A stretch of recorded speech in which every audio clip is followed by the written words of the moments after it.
rasane ngitung nganti lali. Wes pirang tahun anggonku ngenteni sliramu ning kene tak tunggu nganti saelingmu. Mongso rendang wis ganti ketika apa kowe ra krasa yen kowe isih seneng lan tresno kudune kowe krasa nalikane ing tirta nadi.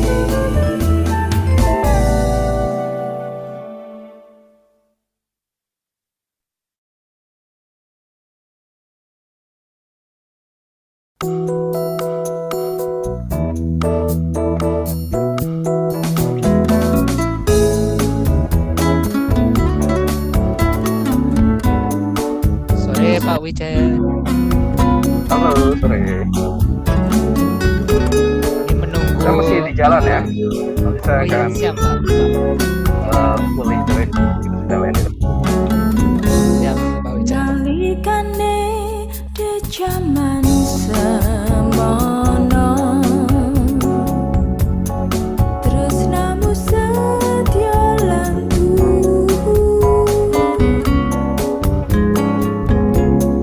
ananemu tansah ngalembono jujur ora nate citra.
Prof. Leonard. Putus. Lungguh jajaran sesandingan kinu pentamu rakaruan geloras ningati apa iki wis kinaris pasti aku kudu pepisahan seprene nggonku sesambung teko temen kowe nyidrani janji nganti bisa ngarani ati kebangetan sliramu kok teko ninggalake aku mau ngeling janji sliramu ojo nganti lali seprene aku isih tresno ning ati aku tetep gelo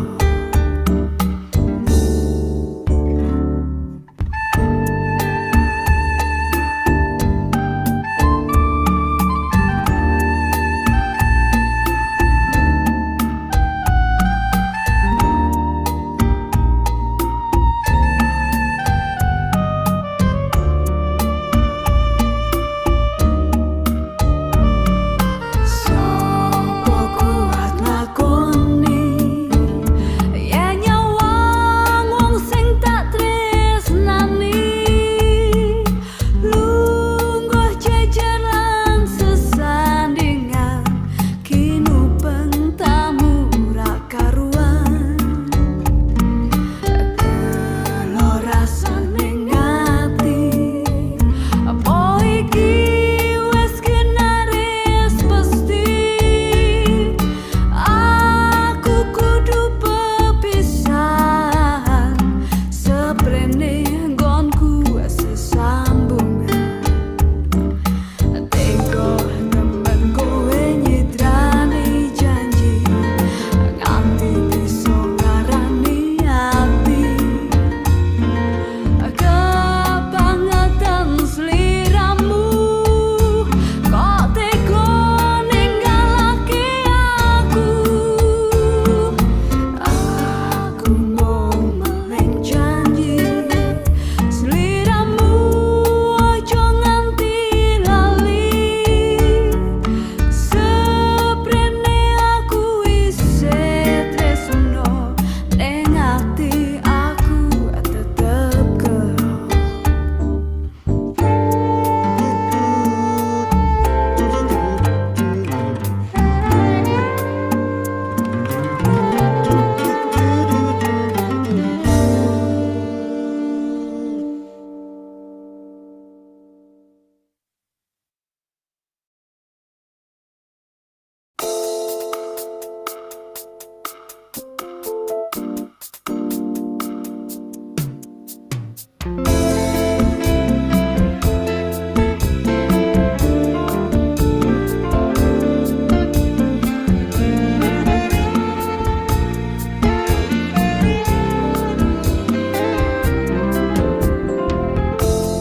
rino wengi tak enteni kapan kowe bali mung tansah kelingan janjimu tak enti kegowo rasa rasane ati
Afternoon, everyone.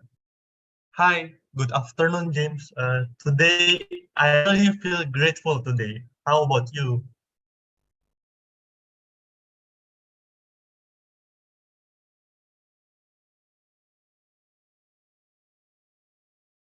All right, it seems my partner here.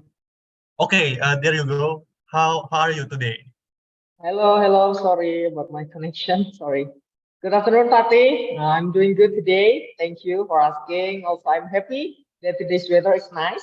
I'm really in the mood today. I think it's perfect for supporting our daily activities. I'm glad to hear that. By the way, we have so many friends here right now, and they are looking so excited for today's session. Yes, that's correct. And we guess everyone here is good and excited to learn something new. So let's begin with our agenda so they won't wait for too long. Good afternoon, ladies and gentlemen. Welcome to the last session on day 8 of IRUD Summer Course 2023. First of all, before I start, I would like to remind all the students that the attendance will be monitored through the screen appearance. Therefore, it is mandatory for the students to turn the camera on and mute the microphone. Also, should any constraint be communicated to the committee name with committee underscore in front of their names. Ladies and gentlemen, my name is Muhammad Fatih Kudri. My name is James William, and we are from the Department of International Relations, Universitas Diponegoro, Indonesia. Today, we are going to be the master of ceremony for this session called Politics and Democracy with the esteemed speaker, Mr. Wijayanto, S.IP, M.Sc, Ph.D. from Universitas Diponegoro, and Dr. Leonard C. Sebastian from S. Rajaratnam School of International Studies. There are 4 agenda for today. They are introduction, panel session, breakout room, Q&A, and closing session. This session is going to be moderated by Muhammad Faiq Adi Pratomo, S.IP M.Sc, from the International Relations Department of Universitas Diponegoro. Okay, it's best for us to get to know our outstanding moderator for today. So let us introduce you, Mr. Faiq Adi Pratomo.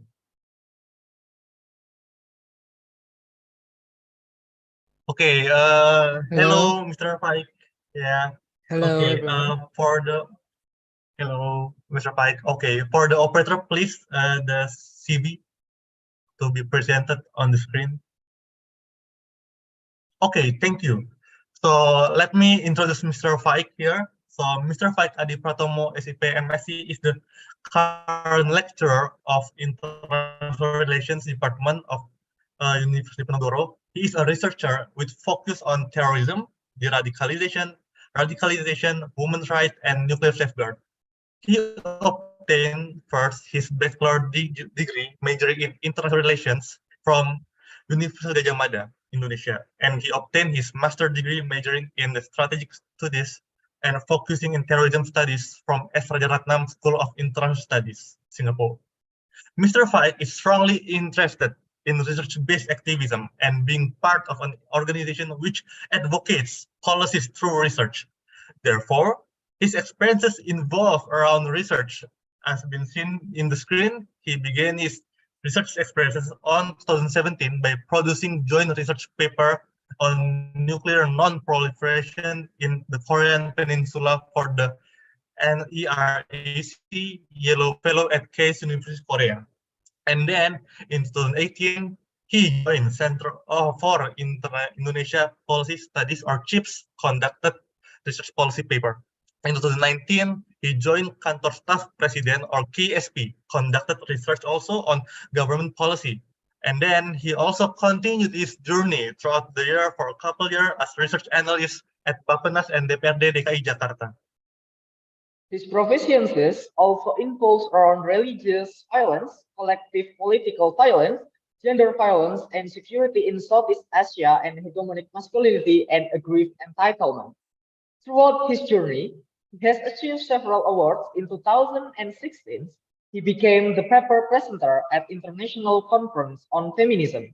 In 2018 to 2019, he involves in dissertation track at the S. Rajaratnam School of International Studies or RSIS, Singapore, with dissertation title The Front Pembela Islam, National Identity, Hate Speech and Demonization. In 2019, this poster in understanding of nuclear weapon related issues among practitioners in Indonesia has been accepted in CTBT Science and Technology Conference 2019 Austria, and many more achievements to come. So let's greet Mr. Faiq Adi Pratomo first. How are you, Mr. Faiq? I'm fine, thank you. Okay, thank you. great to hear that. Yeah, thank you, Mr. Pai. So, without further ado, just let's give this next session to the respectable moderator. Mr. Pai, the time and screen are yours. Thank you, our moderators, James and Fatih. So today's session will be around politics and democracy. We will focus on Indonesia as the conference, as the summer course is about Indonesia. And our two esteemed speakers, actually, they don't need any introduction because they are very famous, actually, very famous and very acclaimed in both their respective fields. But we wish to welcome Prof. Leonard. Thank you, Prof. Leonard, for attending our summer course and being a speaker as well. And also thank you, Prof. Pak Wija. Thank you, Pak Wija. Thank you. So we will have, for each speaker, we will have 25 minutes approximately to present both. We will start from Prof. Leonard first after this. And after Prof. Leonard will be Pak Wija. Thank you. And I will give a brief introduction to Prof. Leonard. He is very famous in his field. So Prof. Leonard Sebastian is a senior fellow and coordinator of the Indonesia program at the S. Rajaratnam School of International Studies, RSIS, at Nanyang Technological University. Since January 2023, he has taken up a new appointment in the research track of RSIS, having served in NTU faculty as associate professor since 2006. His academic training is in history and international political economy in York University, Toronto, and in strategic and defense studies in the Australian National University, or ANU. He is the author of several books, most notably Realpolitik Ideology, Indonesia's Use of Military Force, published by the Institute of Southeast Asian Studies and Cambridge University Press in 2006 and 2015. And his referred articles have been published in the Journal of International Studies, Asia Policy, Indonesia, Trans-Regional and National Studies of Southeast Asia, Southeast Asia Research, Defense and Security Analysis, Soccer and Society, Education about Asia, China International Strategy Review, Cambridge Review of International Affairs, Southeast Asian Affairs, and Contemporary Southeast Asia. He has expertise in Indonesian politics, Indonesian defense and security policy, Indonesian foreign policy trends, political Islam and militant movements in Indonesia, Indonesian counterterrorism strategy, Indonesian political economy and decentralization, Singapore-Indonesia relations, regional security developments in Southeast Asia with special reference to normative structures, the ASEAN political and security community concept, neoclassical realist approach, including the impact of domestic policy on foreign policy decision-making and democratic transitions in Asia. So thank you, Prof. Leonard, for attending our summer course. We would like you to present for 25 minutes for your presentation. Would you like to share your own screen, or would you prefer that the committee help you? Sure. Why don't let's try the committee's assistance. Do you have my slides already? Yes, we do. Thank you. Okay, good. That's good.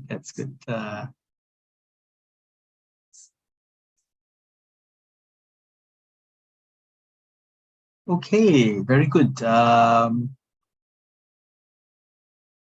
Shall I begin, Mas Faiq? Yes, of course, Prof. Leonard. Okay, wonderful. Yes, 25 minutes. Thank you, Prof. Leonard. 25 minutes, certainly. Okay, nice to see all of you. Let me just say a few words of greeting to all of you here this afternoon. Ya, selamat sore dan salam sejahtera pada semua.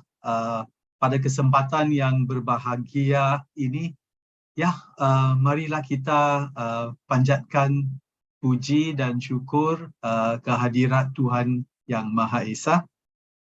Selain itu, izinkan saya juga mengucapkan terima kasih yang setinggi-tinggi pada Fakultas Ilmu Sosial dan Ilmu Politik di Universitas Diponegoro.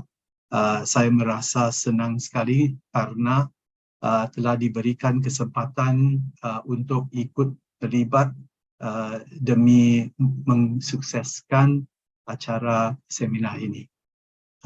It is such a pleasure and I look forward to the opportunity to have an engagement and a discussion with all of you here today regarding the topic politics and democracy in Indonesia.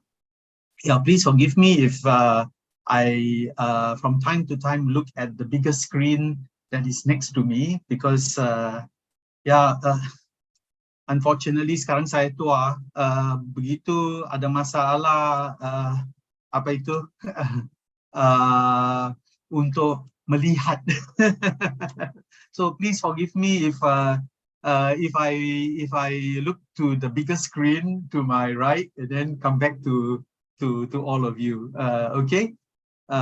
So today my presentation is titled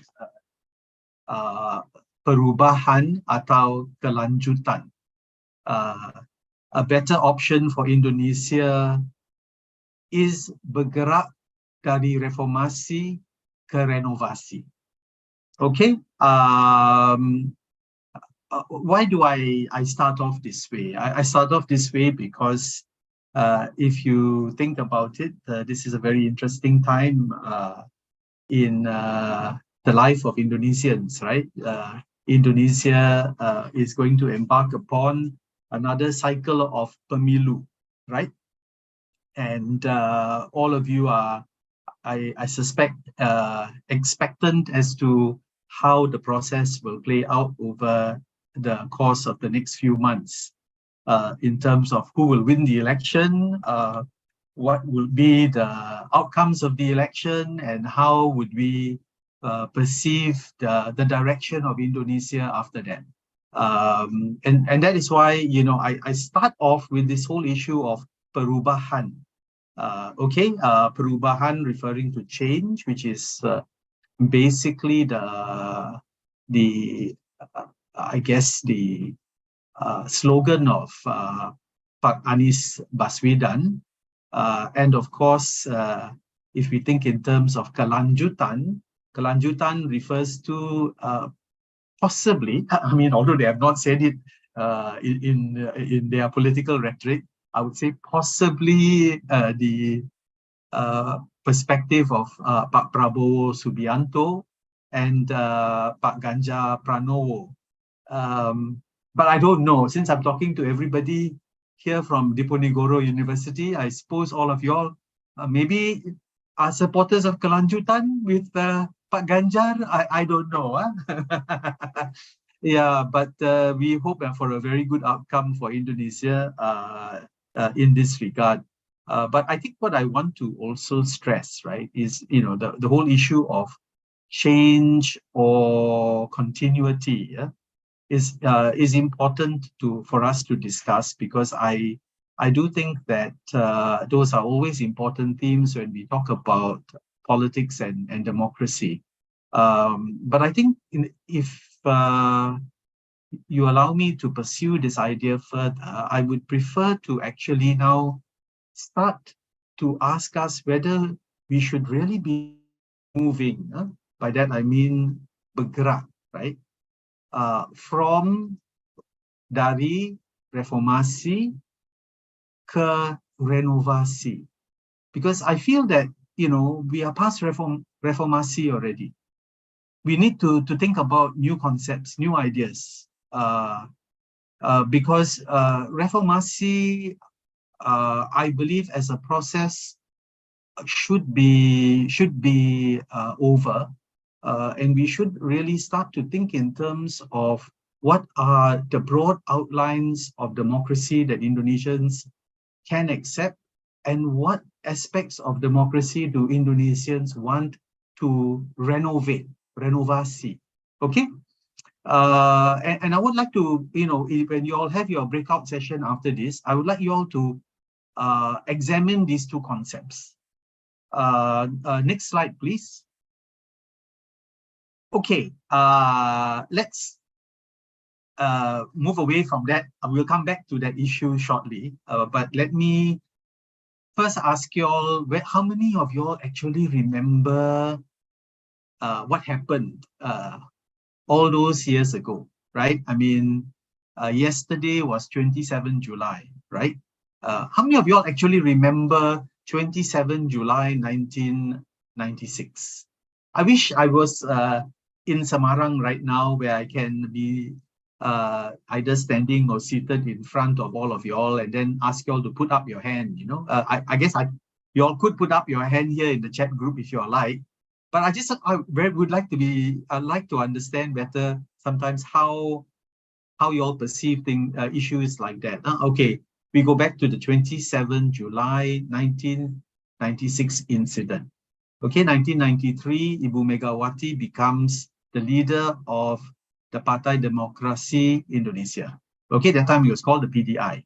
Now, of course, it was something that President Suharto didn't want to see happen. Unfortunately for President Suharto, the TNI leaders at that point were not able to implement Pak Harto's policy, right? You know, that is to remove Ibu Mega from the from challenging for the position of chairwoman of the PDIP. So, sorry, the PDI. And of course, after that, what happened was Operasi Naga Merah. Okay, the Red Dragon operation conducted by the intelligence apparatus using the Jakarta Garrison Command, right? And then you see the attack on the PDIP headquarters on, where is the PDIP headquarters located in Jakarta? It is located in Jalan Diponegoro, right? In Menteng. So another link to Diponegoro there. Yeah. And of course, it was a catastrophic event, you know, but I think what made it more interesting was that was basically the start of the collapse of the Suharto era, if you ask me. So, you know, but I will tell you something very interesting. I got my PhD in 1997. So for me, reformasi is my point of reference. You know, I don't carry too much of the Suharto era baggage. So I don't feel like I need to sort of, you know, have the kind of a rindu periode Suharto. You know, I don't have that kind of issue. I feel that the whole process of democratization has been an excellent one for Indonesia. But if we go back to 1995, the year before, if anybody were to tell you in 1995, when Indonesia celebrated its 50th anniversary, right, of independence, if anyone told you that Pak Harto reign will be over in 3 years' time, you would laugh at them. You know, Suharto was a tiger. Nobody thought that he could be, his position could be threatened. Indonesia, at that point, the World Bank proclaimed Indonesia as a East Asian economic miracle. you know, Indonesia's economy was growing phenomenally at that point. Everything looked well in terms of the economic indicators and the trajectory of the country. Yes, there was a lot of unhappiness about the corruption issues that were related to Suharto and his family and the cronies, but nobody felt that Indonesia was going to collapse completely, you know. But true enough, it did collapse. So, and with the impending collapse of the Orde Baru, you have kerusuhan, you have financial collapse, you have the collapse of the rural economy because of the El Nino factor, you have the death of Ibu Tin, meaning that Pak Harto's symbolic legitimacy was basically gone. I mean, if you think about the financial collapse, the collapse of the rural economy and the economic collapse, that is Pak Harto's legitimacy as Bapak Pembangunan completely destroyed, you know. And then, of course, you see the complete political collapse of the system, right? And then in 1998, you have reformasi. So I would like to highlight that there is always a need then in Indonesia to keep on trying to find a balanced political system, a balanced political system that can meet the needs of all Indonesians, you know, not just the upwardly mobile ones, but to find a system, right, that Indonesians can adopt, that is uniquely Indonesian. Yeah.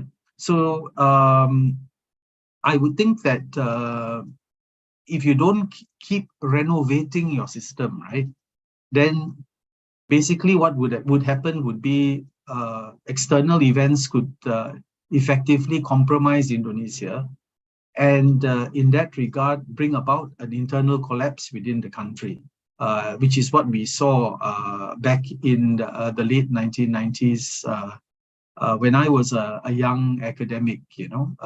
So the thing about it is I was very fortunate that, you know, when I was doing my PhD studies and doing my fieldwork in Indonesia, most of my friends were basically from academia, from the student movement, and from the NGO movement, you know. So I was able to get some very interesting insights on the developments in Indonesia. And many of these people who became my friends all became important people when reformasi came along. And as a consequence of that, I was able to develop some very useful insights on Indonesia's trajectory and to understand better some of the, you know, the arus bawah that shapes Indonesia, you know. And you can only have that from friends, you know, who know the country well. You cannot get that from studying books. You have to come to Indonesia and learn from Indonesians, you know. And I've been very fortunate to have the opportunity to do that. That's why I feel I quite unworthy of Mas Faiq's introduction to me because I'm not orang terkenal, you know. I learn from Indonesians, you know, how they interpret their society and their system, and then I try to write about it as faithfully as I can. You know, here in Singapore, we study Indonesia with the aim of trying to understand Indonesia. You know, so the issue of mengerti, right, to understand, is very fundamental in my program's research approach. And with that, let's move on to the next slide.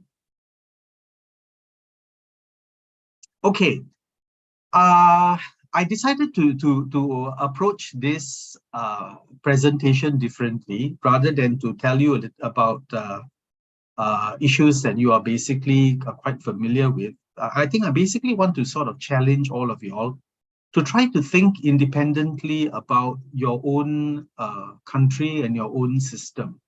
One reason why I say this is because Indonesian studies is actually not an Indonesian project. Indonesian studies is actually a Western project. Okay, if you go back to the study of Indonesia, it is very much, it very much has its orientation and its beginning really from the work pioneered in the United States at Cornell University in the 1950s. Remember, after the fall of China, after China, well, I shouldn't say fall. I think the Communist Party of China took control of China in 1949. The West was very concerned about the fall of the dominoes, right? The domino theory and the whole issue of the spread of communism, right? And the biggest concern was really Indonesia. You know, would Indonesia fall to the PKI? You know, so Indonesia became a very important subject, you know, after the loss of such a big country like China to communism, right? And then Vietnam, of course, precariously perched in that regard. You know, the next biggest country in the area is actually Indonesia, right? So there's a lot of interest in Indonesia and in the government of President Sukarno. And of course, as an extension of that, there's also the development of the Indonesian studies research agenda at Monash University, when returning Cornell scholar, Professor Herbert Feith, you know, set up Indonesian studies at Monash. You know, so if you look at it over the decades, right? Indonesian studies has very much been a US-Australian enterprise, you know, on the one hand. And then, of course, you do have that pool of scholars from the Netherlands, right, at Leiden and places like that, you know, who have also provided interesting insights on Indonesia. And then don't forget, there is also the you know, a small group in the United Kingdom, but that has really whittled down significantly after the closure of many Southeast Asian programs in the United Kingdom. So in reality, right, if you think in terms of, you know, Indonesians prominent in Indonesian studies, I mean, yes, there is Vedi Hadis, maybe lately Burhanuddin Mutadi, you know, but the reality is, right, much of the thinking on Indonesia is done by the West, and the agenda is usually developed by the West. And of course, you know, now the focal point of much of the research in the West is about Indonesia's democratic decline, right? Indonesia's democratic regression, Indonesia's democratic backsliding, Indonesia's illiberalism, you know, a lot of these phrases are being used to describe Indonesia. But I think, you know, for us here in Singapore, studying Indonesia, we are actually looking at Indonesia differently. We are thinking in terms of, okay, you know, Indonesia has now evolved as a functioning democracy. You know, people have all decided that democracy is the way to go. But I think now what we see happening in Indonesia is the evolution of an Indonesian approach, you know, to the whole process of politics and democracy. And actually, rather than to look at Indonesia as a regressive democracy or a backsliding democracy, our preference is to actually want to try to understand what kind of democracy do Indonesians want to create from the bottom up and from the top down. And this is actually the basis of some of the recent research done by the Indonesia program. And I'd like to commend you to these three studies particularly. My colleague Jefferson Ng, his paper, The Rise of Performance Politics in Indonesia, which was published in the New Mandala on the 21st of March.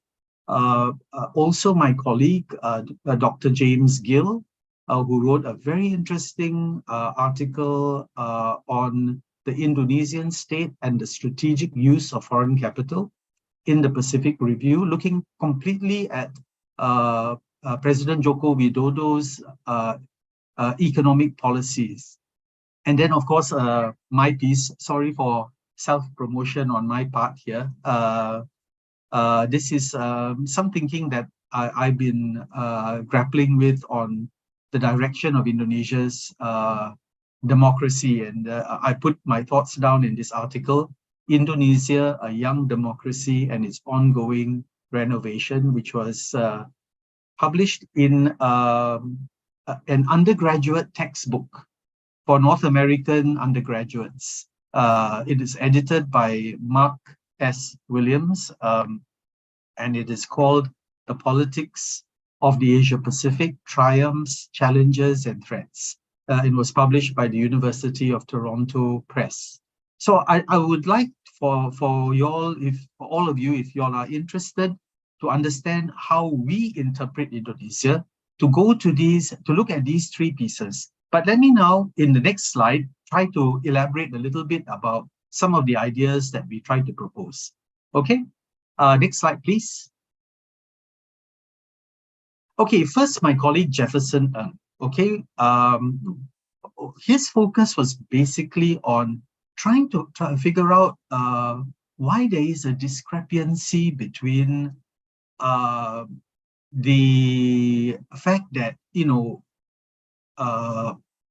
Freedom House and The Economist have all started to give Indonesia very low points when it comes to democratic performance, So if you look at the democratic scores for Indonesia, they have fallen quite significantly, when you look at Western benchmarks, right? Or Western publications and the way they rate Indonesia. And we felt that this doesn't make any sense because public satisfaction with the government's performance is very high in Indonesia, so there's something missing here in Indonesia, we of course understand, if you look at the Economist Democracy Index report or the Freedom House report, right? I mean, Indonesia's ranking seems to be falling. Okay, and of course, what this leads to is basically the Western scholarships focus on the democratic regression thesis, right? However, if you look at other surveys, it's very interesting, the ISIS Indonesian National Survey Project, I mean, look at the public satisfaction results with the Jokowi administration, it increased from 68% to 71.8% in 2022. If we look at the Kompas survey, from 25th January to 4th February 2023, also tremendous satisfaction with the government's performance, right? I mean, it was at 69.3%, and now Pak Jokowi polls at over 80% in terms of public support. So this is quite interesting, something is happening in Indonesia. That is why nobody is interested in Anies Baswedan's perubahan. I'm sure there will be young people, and I know many people in the PKS, and the mindset of many of the people in the PKS is more for perubahan, So you can see that quite evident in terms of the nature of the support base, right? But if you think about it, look at supporters coming behind Pak Prabowo, coming behind Pak Ganja. It is the kelanjutan element, that is actually strong. So why the kelanjutan element is strong? Let's go to the next slide, please. Okay, thank you. What accounts? Why the discrepancy? Right? I mean, let's start with the fact that Indonesians are strongly attached to democracy. I don't believe any Indonesian wants to change the system to something authoritarian or something going back to the Suharto era. I think that boat left long time ago. So it's important for us to look at, say, the indicator survey, right? I mean, 3 in 4 Indonesians believe that democracy is the best system, even though it is not a perfect system. Okay. The next thing to remember is that if you look at what the reformers have sought to do, what they have sought to do is basically build a vertical accountability system. Okay, so you have free and fair elections. You have also an institutionalization of horizontal accountability, whereby institutions act as a checking force, right, against the role of the state. And basically what you do see, however, in terms of the support for President Jokowi, is that there is actually a replacement of the reform era logic, that you have actually a move now more to a performative logic, okay, in the conception of democracy. And as a consequence of that, right, democracy is not just about checks and balances anymore, but it is about the ability to deliver on concrete policy outcomes that benefit the people. Next slide, please. Okay, my colleague James Gill has also come up with a very interesting thesis, right? Moving away from the normal political economy thesis that really privileges a new Marxian approach, right? That we see in the oligarchy thesis that has dominated the study of the Indonesian political economy. I think what we want to offer is something different. And what James has tried to do is he's tried to offer a hybridization thesis, whereby you have a situation where Indonesia actually has a lot of leverage in international affairs because it has an ability to have a very significant role in the global supply chain due to its resource advantage in coal, nickel, oil, palm. So you have actually a hybridization between the state and the market, right? Where private and foreign capital is welcome, but the state actually takes proactive measures to protect the state's economic security. It's a very interesting nationalization, right, of the market structure. And what we see is basically, the supply chains via the SEZs in Morowali and places like that, creation of data centers, smelters. These are all fantastic new developments, right, that talk about the rise of defensive economic statecraft. Okay, just 2 more slides and then we'll be finished.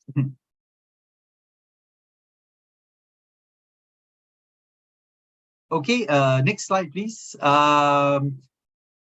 So what I'm trying to say here is that we should not be obsessed with reformasi, but we should look at the whole issue of ongoing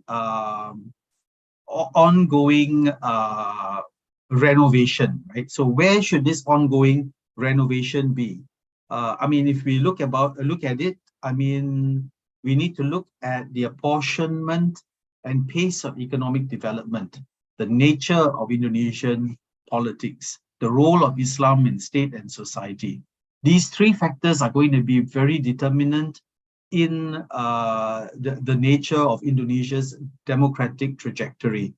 And remember, all around the world, democracies are being challenged.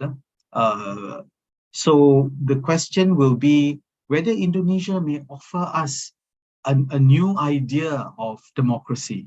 Will Indonesia come up with its own democratic system and experiment? And what would that experiment be? And last slide, please. And then with that, I'll conclude.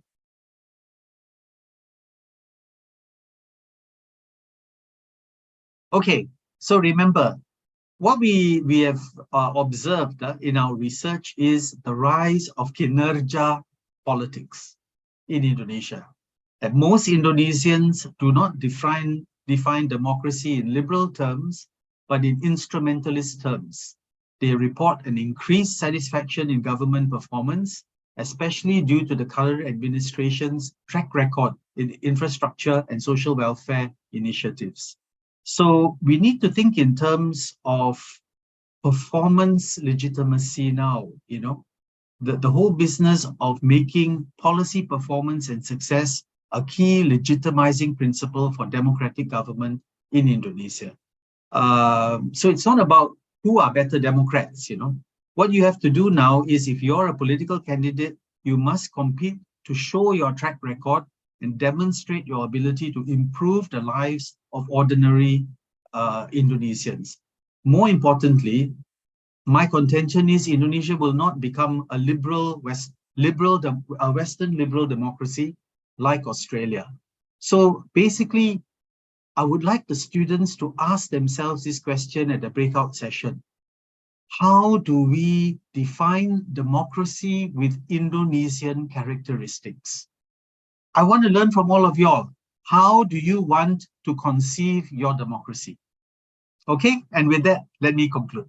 Sorry, M.Si, for running over your time, and I thank you for being so liberal with your allocation of time to me. Thank you, Prof. Leonard. So as we can see, this is a very interesting, very interesting topic, because Prof. Leonard here is a pioneering, and with his friends also this new view of Indonesian studies, which seeks not to judge Indonesia from purely Western liberal and emulation of, for example, Australia, but to see Indonesia as it is, which very interesting points about the rise of kinerja politics, how now Indonesians view democracy in instrumentalist terms and not necessarily in terms of fulfilling liberal goals, and how performance legitimacy is getting more and more important. And you must compete to increase utility. You must compete to actually have an effect in the world, and not only in, for example, in certain indices such as the Freedom House. Yeah. And Indonesia, the contention is Indonesia will not become a democracy in the Australian style, in the Western style, but will probably create a unique model of democracy according to its own preferences. Thank you, Prof. Leonard. And we ask you to remain in the room and for the later Q&A session as well. And now for the second speaker, we have Prof. Wija. Pak Wija. Hello, Faiq. Hello, Prof. Leonard. Hello. Can you hear Hello, me? Pak Wija. Yes, we can hear Hello. you. We would like to introduce Pak Wija first, please, for the committee. Could you show? Yes. So Pak Wija is a scholar and activist on digital democracy from Indonesia. He is an assistant professor on digital politics and democracy in the government study program in Diponegoro University. His academic career started in 2006 when he was appointed as junior lecturer in the university. He obtained his Ph.D. degree from Leiden University in 2019 with a thesis on the political biography of Kompas daily newspaper, focusing on the relationships of the daily with power holders across different political regimes. After completing his PhD, he was appointed as director of the Center of Media and Democracy at the Social Economic Institute of Research, Education and Information, LP3ES, since 2019 to currently. Since 2022, he has been appointed as the youngest member of BINEXSOS, the Indonesian Union for Economic and Social Science. Recently, he has been elected as the chairperson of the Presidium for National Civil Society Coalition on Democratization and Moderation of Indonesian Cybersphere, or Koalisi Damai, from 2023 to 2026. This coalition was created with the support from UNESCO under a project entitled Social Media for Peace, consisting of no less than 12 prominent civil society organizations in Indonesia, such as, among others, CSIS, TIFA, and Mafindo, IJI, and SafeNet.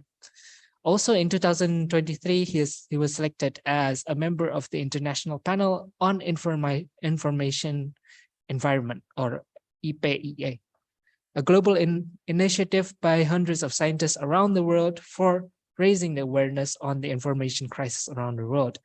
IPIE is headquartered in Switzerland, founded by, among others, Prof. Phillips and Howard from Oxford University. He has published numerous works on mass media, digital politics and democracy in Indonesia. His latest article, entitled Cyber Terror, the Academic Anti-Corruption Movement and Indonesian Regression. And he also co-authored a series of outlooks on Indonesian democracy since 2019. Among others, Menyelamatkan Demokrasi. Okay, so yeah, it's very extensive. Very long and it embarrassed me. So maybe I will start. So yes, we give the floor to you, Pak Wija. Yeah. Okay, so when the committee asked me my CV, I thought it will not be read, right? So sorry about Leonard about it, and sorry everyone. But Faiz, thank you for the No problem. kind in reading it. Faiq, yeah. Okay. Hello, Faiq, and hello everyone. Thank you for the Department of International Relations for inviting me, for having me this afternoon. You know, Pak Leonard, we share the same faculty actually, but they invited me anyway, and so thank you. And thank you as well to Prof. Leonard Sebastian, yeah, Pak Leonard, for your I think inspiring speech and also presentation. I think my presentation will be the one that you will frame as echoing the Western thought. So the participants will immediately get the example of how it's echoing. Even though, having said that, I believe that it's not just echoing. We critically reflect, and then we then come to the conclusion that I will share to you all very soon. But I think it's a very, very interesting call from Pak Leonard to reflect upon our democracy and to challenge our own belief, or maybe our own conception that we have held so far. It maybe will come to a new way to see Indonesian democracy, but maybe not, And I think what Pak Leonard has presented is also echoing the classic debate on the so-called notion of Asian values. So, there's a big question about, is there such a thing as Asian values? That democracy in Southeast Asia will be different, for instance, to the democracy in Western.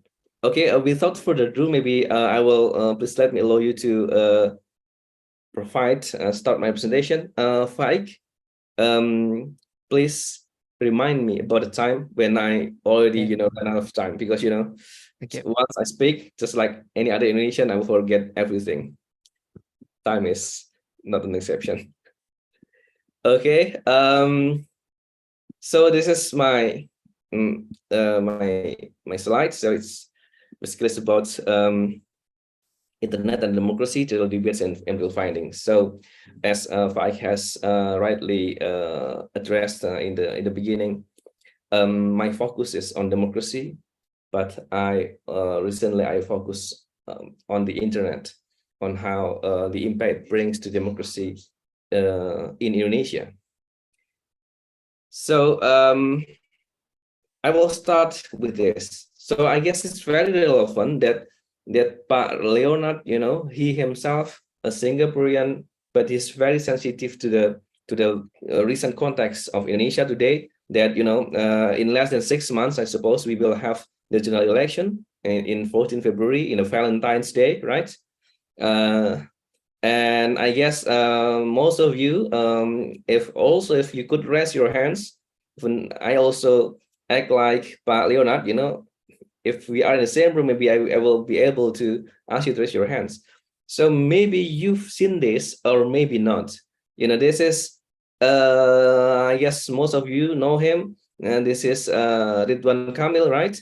The governor of Central Java. One day he shared, I guess, TikTok, performing Yang Terdalamnya Noah, right?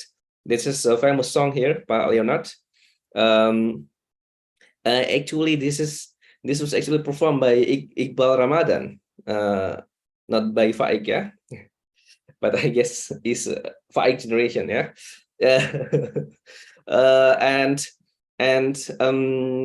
My question to you will be: is it a digital campaign or social media propaganda?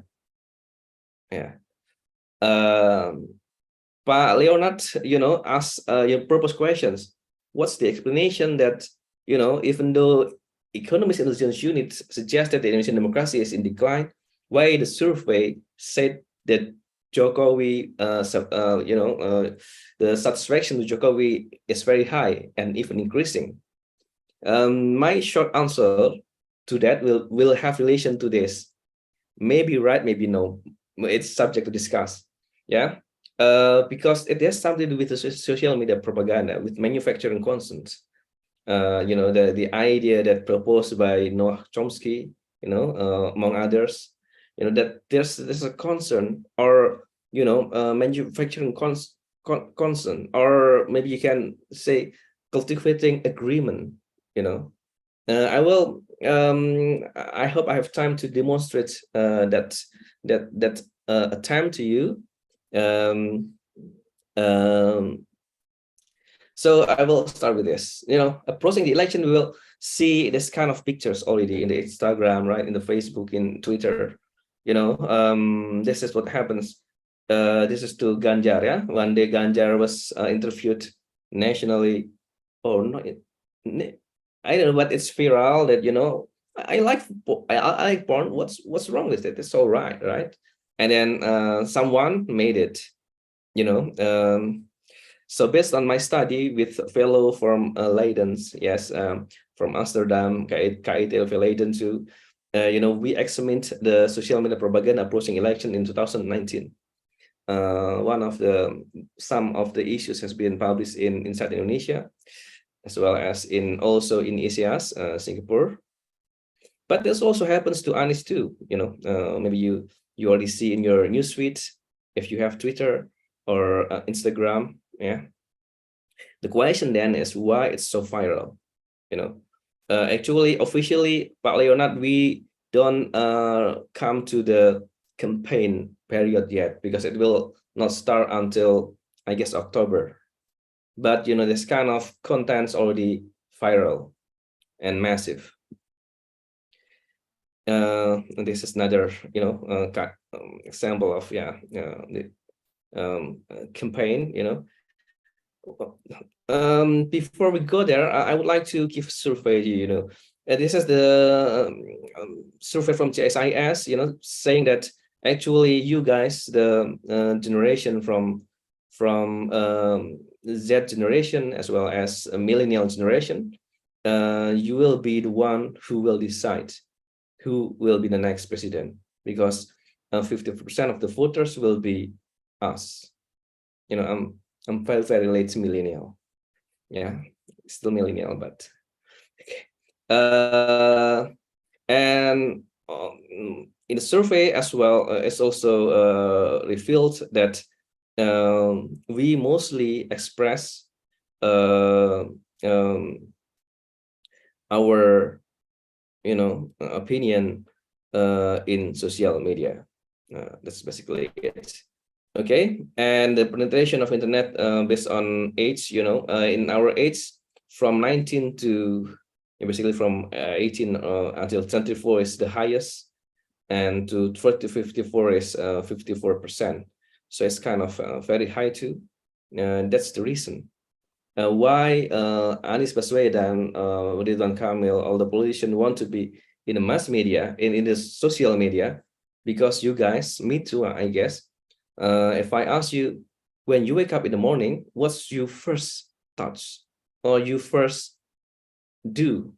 I suppose it will take your gadget and open it, right? And before you sleep, you will also say hi to your gadget too. You open it and then you sleep, right? That's a story of our generation, and the politicians want to be in your hands. Yeah, they want to get close to you because they want your votes. Okay, this is the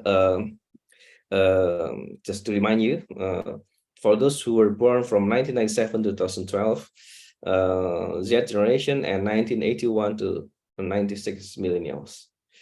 So this is our generation here.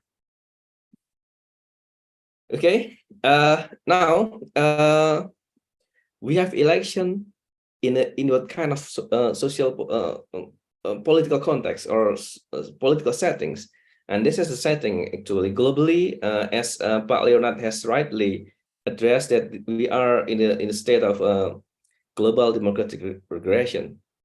Yeah, some call it as democratic recession, backsliding, and so forth. And the characteristic of this trend is the the executive who actually elected democratically, but infiltrates institutional checks, political opposition, independent media, and other forms of scrutiny and resistance in civil society. And Indonesia is not exception. So, Pak Leonard mentioned all the scholars in Australia as well as in the Netherlands, right? And those names are here now. You can see the concept there: defective democracy, setbacks, regression, deconsolidation, decline, authoritarian turn, illiberal democracy, recession of democracy. But just to give you some names, some Indonesian name there: neo-authoritarianism from Rajaratnam, and also authoritarian practices from me myself, authoritarian populism from Rahmani and Saraswati. So you begin to see Indonesian names there. It's not just that Indonesian democratic decline is not just simply the Western view or view of the Westerners, at least, right? And the some of the critics to the notion of democratic creation in Indonesia is, first, it's Western view. Second, it's too ideal, because we try to measure it with the Western parameter, right? And because of that, because I also work as a director of Center for Media and Democracy in LP3IS, I publish Outlook of Democracy. But before we go there, just to give you some clarification here, what we mean as democratic creation is a slow process marked by a situation where political actors are slowly turning away from democratic values and institutions. Or a process in which democracy gradually loses their quality over time, and which may or may not lead to a full democratic reversal. And this is the books of LP3IS. We publish 4 books. Actually, early this year, we only published 1 book, but I don't present it here. So all of these books, basically, we try to examine the current state of democracy in Indonesia. This is from 2019, 2020, 21, and 22, and the latest one, 23. And we arrive in a conclusion that our democracy is indeed in decline. But I know maybe Pak Leonard will, that's Western view, and a lot of them are Westerns, for instance. So in 2021, during the pandemic, and LP3IS back then celebrates the 50th birthday, half century, I invited 136 scholars from all over the world to examine the current state of Indonesian democracy in using their perspective. Some of them are expert in gender, mass media, environment, academic freedom. But the thing is, I would like to see democracy not in a formalistic way or the mainstream way. Usually when we talk about democracy, we examine the legislative, executive, political party election, right? Yes, we also discuss about it, but we also add many other aspects to examine. And the cover here consists of pictures of 136 presenters. And I invited them to write a chapter on reflection after they speak in LPDAS, they spoke. 73 of them wrote a chapter. And it became a book very thick. It's not 1,000, only 930 something pages. This is the book. Maybe you can see it. Oh, this is the book here. It's because I have a background. No, you cannot see it, but you can see the picture there. So in here you can see, you can judge for yourself whether Indonesian democracy is in decline or actually progressing, right? But as the editor of this book, and also in our together with 2 other friends, we conclude that most of the writers here are Indonesians, not Westerners. Even though 20 of them are Westerners indeed, but all agree that our democracy is indeed in decline or in regression. So one question then solved or answer, at least this is not just a view of Western, but also it's Indonesians' view as well, right? And of course we have another question left. What's the parameter? Is it Western or not? Maybe we can discuss it later, but I would like to show you this. So in 20 December 2022, Lemhanas, which is the state itself, part of the state itself, admitted that Indonesian democracy is in decline. So the academics, the activists, the scholars, based on their research, they all share the same argument that Indonesian democracy is in decline, and the government admitted. If Pak Leonard then argues that actually it's not that declining, it's all right. Thank you for that, Pak Leonard. But I guess for young people like me, I consider myself as young, it's better to to be critical to the situation, because the fact also supported notion rather than we go with it. Now let me demonstrate to you all one of the aspects of this decline of Indonesian democracy. So the internet. Okay, so it's gonna be long slides, but basically what I would like to argue is that if we examine the Indonesian social media, today, it's we will find very interesting findings in which in terms of literature review, for instance, I found that from 1998 to around 10 years afterwards, until 2007, 2008, maybe, the findings on the impact of, or maybe not the impact, but the correlation or relation between internet democracy is the argument was that internet was very supportive to democracy, to the democratization process in Indonesia. But around at the end of Jokowi presidency in around 2016 up to now, the finding is that internet is not supporting democracy or facilitating the weakening of democracy or repression to civil liberties. The question is then, theoretically, does internet support democracy or actually discourage democracy? When I reflect upon it, maybe I concluded maybe I propose the wrong questions after all. Maybe maybe the question is not about whether internet supporting or not supporting democracy, but in what kind of political context internet supporting democracy. And then I get another conclusion.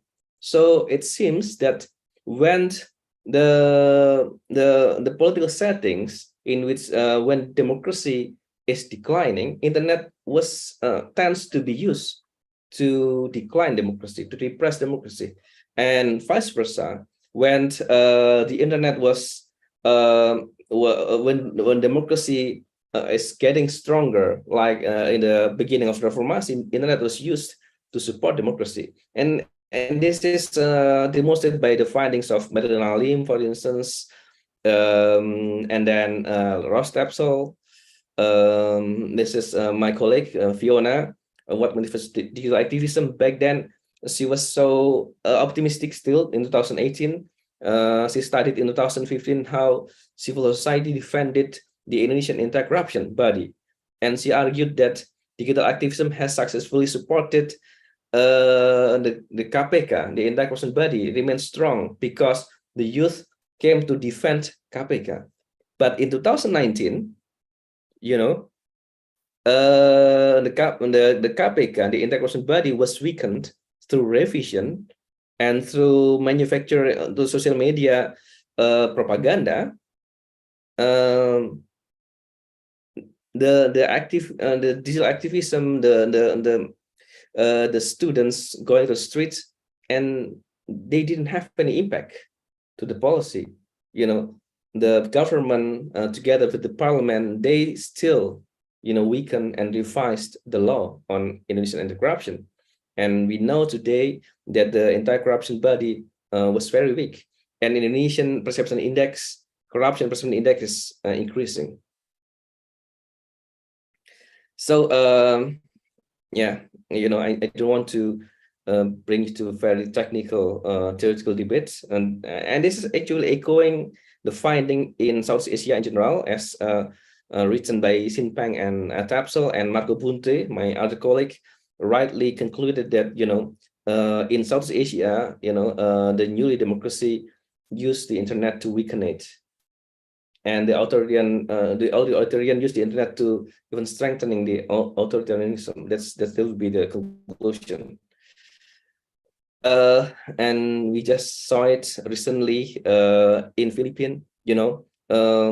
Not long after Marcos and Duterte were elected in Philippines, I was in Paris back then, and my Philippines friends, they are academics. They were sad about it, and they're activists. They don't like the situation.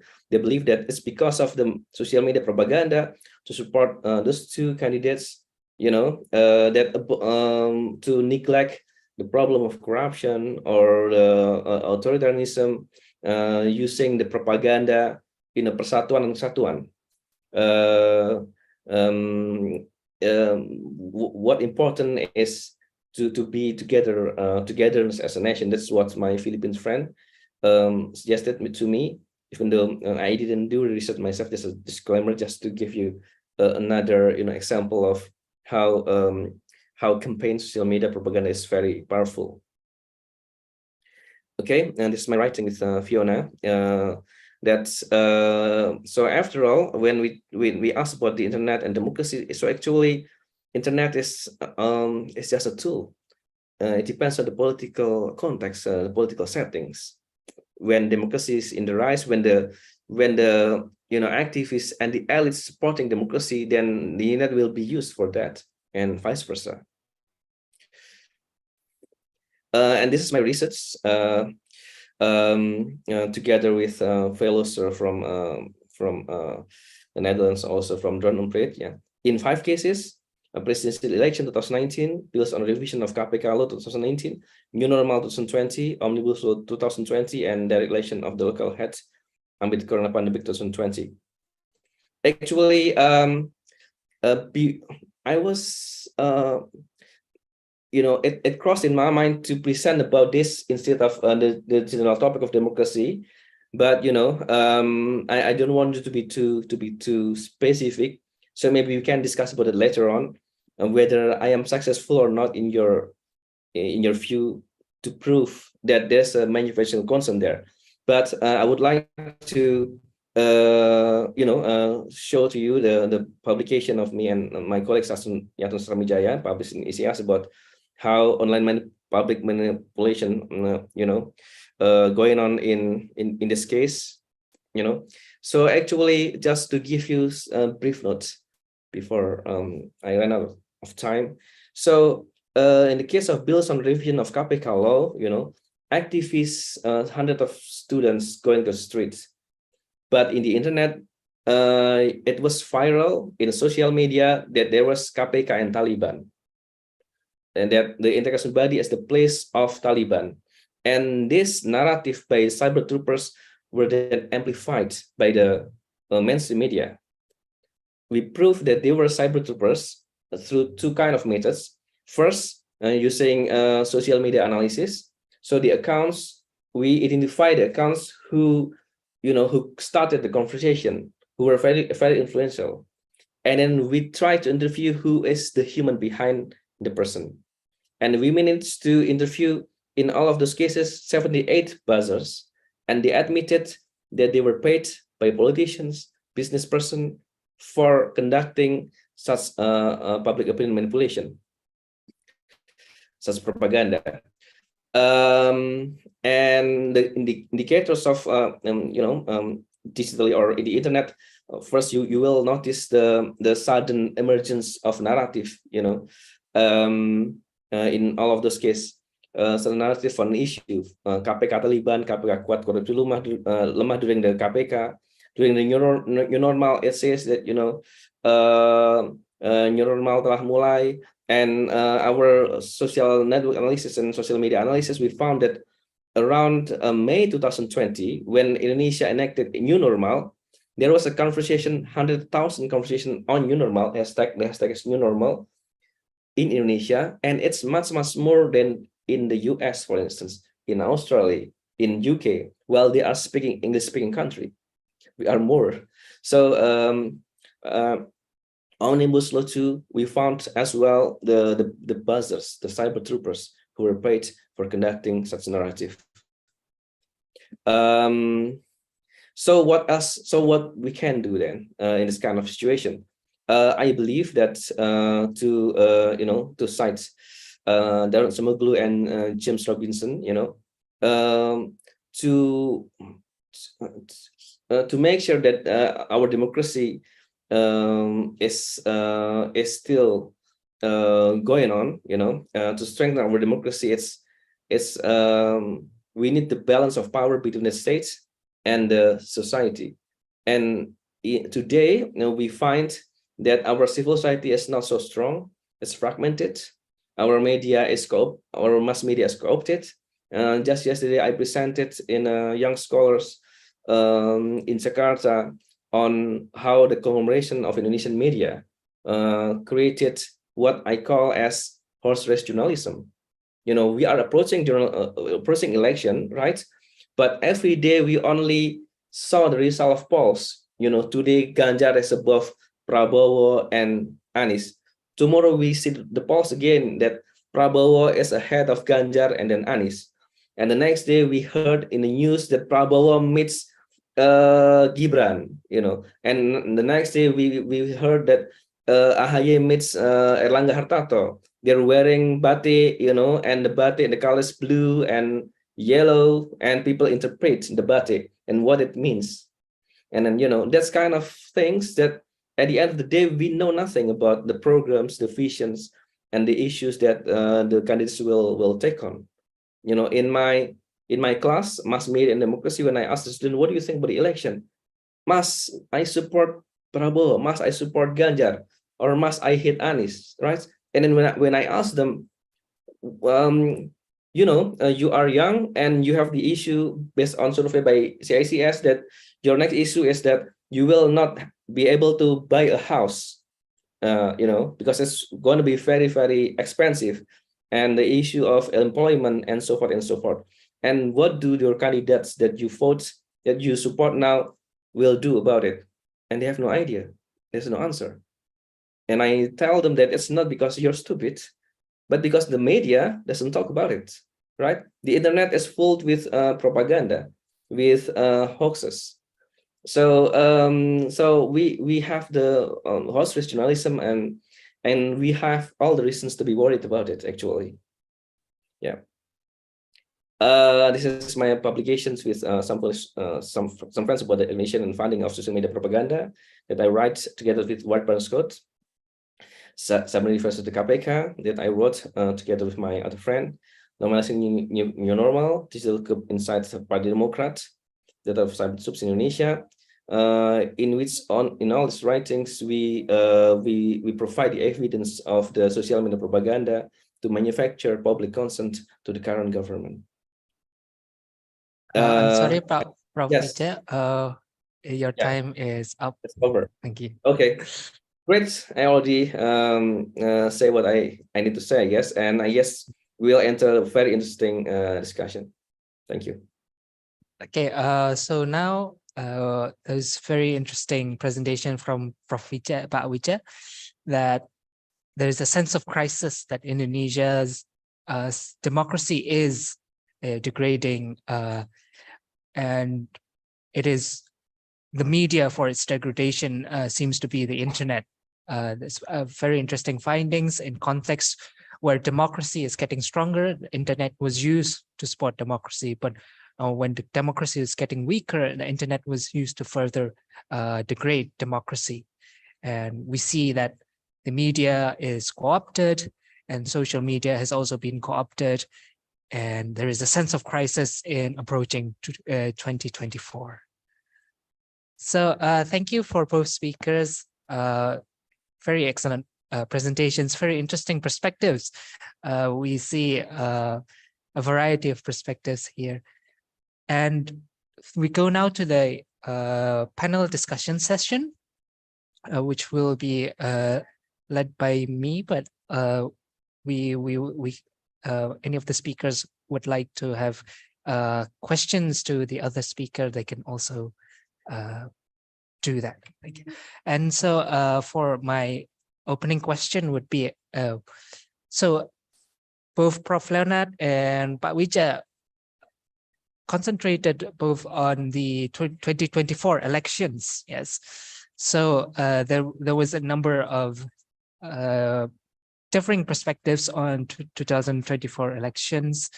And recently I've also attended a talk about money politics in Indonesia. The authors presented a new book, which was The Candidate's Dilemma. It was about money politics in going on to the 2024 election, where Indonesians seemed to see that money politics was a part of democracy. It was a part of the Indonesian style of doing democracy. And whereas there was also the candidate interviewed in the book also said that it was very difficult to actually perform the standards of democracy according to those demanded by Western scores, and also to create those outcomes, to actually build the roads, to actually build the various infrastructures that their voters wanted. So in this vein, I wanted to ask to both speakers, what do you think would be the most, or one of the interesting questions for the 2024 elections? I mean, what would you observe most closely, and what trends would you like to observe more closely, most closely in the run-up to the 2024 elections? So that's the question for the opening. So maybe we should begin by addressing Prof. Leonard. So Prof. Leonard, do you have any insights on what would you focus on? What would you observe most closely? Right. Well, I want to just thank Pak Wijayanto for a great presentation. You know, I learned a lot, and I think it is quite tragic. I recall when I first started working on Indonesia, how the internet was such an empowering aspect, of the dynamic at that time. Because yes, even though in 1995, I recall, as I was doing my fieldwork in 1994, 1995,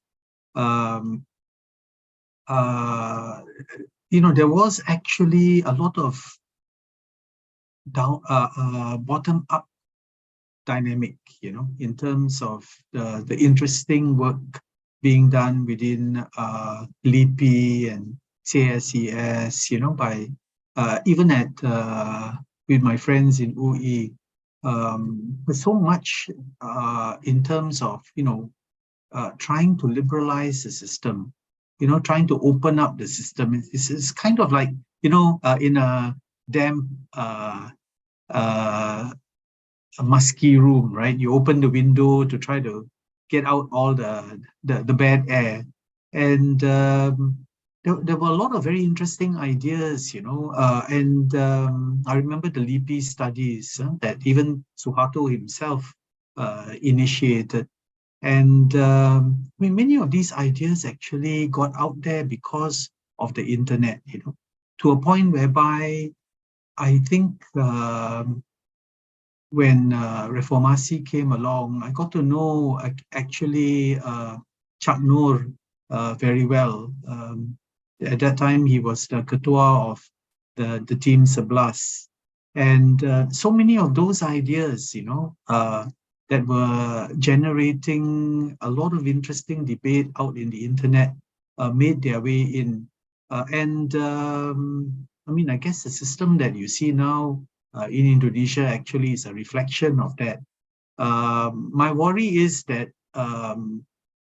what will happen in the near future because of this this similar dynamic, I will say this because I just finished actually a research on right-wing extremism in Indonesia, where we did a Twitter crawl, looking at a wide range of sources in Indonesia, digital sources, Pak Wijayanto, and we are quite horrified by what we have found, in terms of the nature of the vitriol, and the sort of attacks being made on people, and this does not portend for a good outcome, down the line. I mean, even if the elections tend to be relatively stable events in Indonesia, but the problem is actually what goes on behind the scenes. I had actually very great opportunity to travel all around Indonesia actually in 2019. Visiting Sumatra, Sulawesi. Then I did a very big trip from Lasem all the way around central Java to Boyolali, 2019 before or after the election, Pak Leonard? No, if I may before the ask? election actually. This was from I guess it was from November 2018 to March 2019. It's quite fascinating actually. Yeah, I guess my wife was not very happy that she couldn't see me. In fact, now it's if I look at the time, it is now 5:30, and yeah, in a way, ini bukan sekarang ini bukan waktu mengajar. Ini waktu saya mengikuti istri saya untuk berbelanja. So yeah, I'm still making my wife angry about Indonesia. Yeah, so the issue is actually yeah, I think Pak Wijayanto has a lot of important issues to raise, and I would agree with him completely that my worry is, going back from observing the 2014 election to the 2019 election, this whole issue of polarisasi, that the internet is actually a very damaging force in Indonesia. So it's used by both actors, the state and even the non-state dimensions.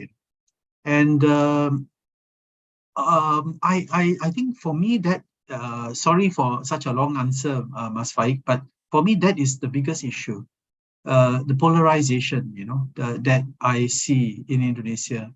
And you don't need to actually even look at the internet. You actually, just by visiting places, like say, for example, traveling from Padang all the way up to Bukit Tinggi, right? Meeting different types of people in Sumatra Barat.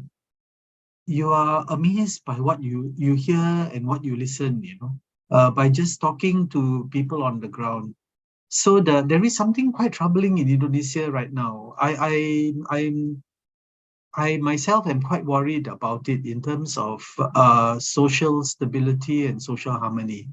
And to me, that is what worries me a lot, because I don't really spend much time in Jakarta, Pak Wijayanto. I mean, if I go to Jakarta, it's mostly to meet some elite.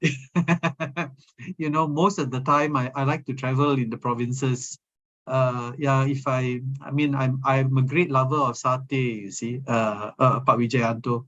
So if I was say in Semarang, I would be at Sate Sapi Pak Kempling, in Ungaran.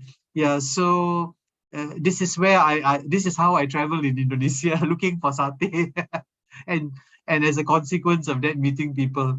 But the fact of the matter is, there are major issues that Indonesia needs to address in terms of social harmony. But how do you address it? You see, I mean, without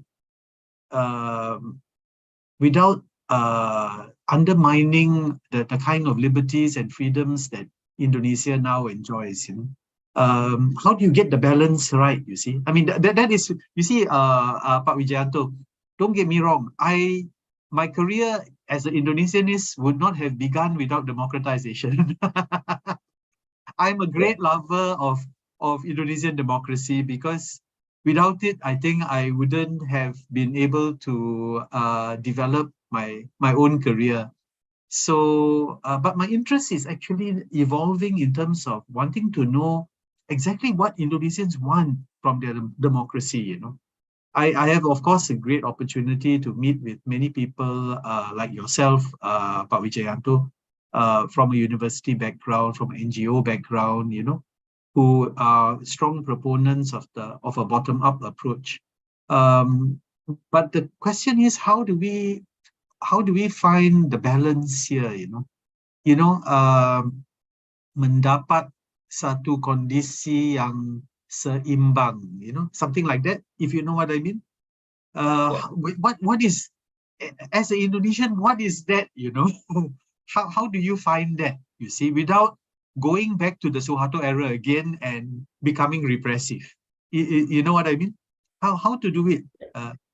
Sorry, Pak Wijayanto, I throw the question back to you. Mohon maaf, ah. Yeah. Yeah. Okay. Should I start, Faiq? Yes, monggo Pak Wijaya. Yeah. Baik, Faiq. Yeah. So you asked me a question about how we keep the balance, right? Could you elaborate further, Pak Leonard, your question? Yeah, certainly, Pak Wijayanto. I suppose, we always ask ourselves, right? And I remember just recently I was listening to a very good presentation from a good friend of mine, Pak Nur Haidi Hassan. Yeah. And he gave a very good presentation on Islam in Indonesia, and he talked about the equilibrium point, So the question will be, what is the equilibrium point now when it comes to politics and democracy in Indonesia?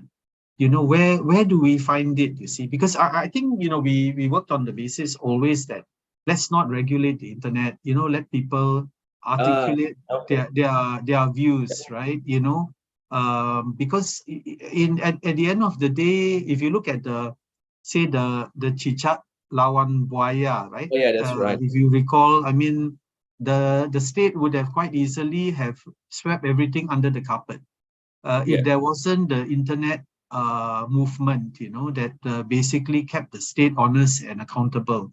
Now, yeah, but the trouble is, this internet can also result in polarisasi, you know.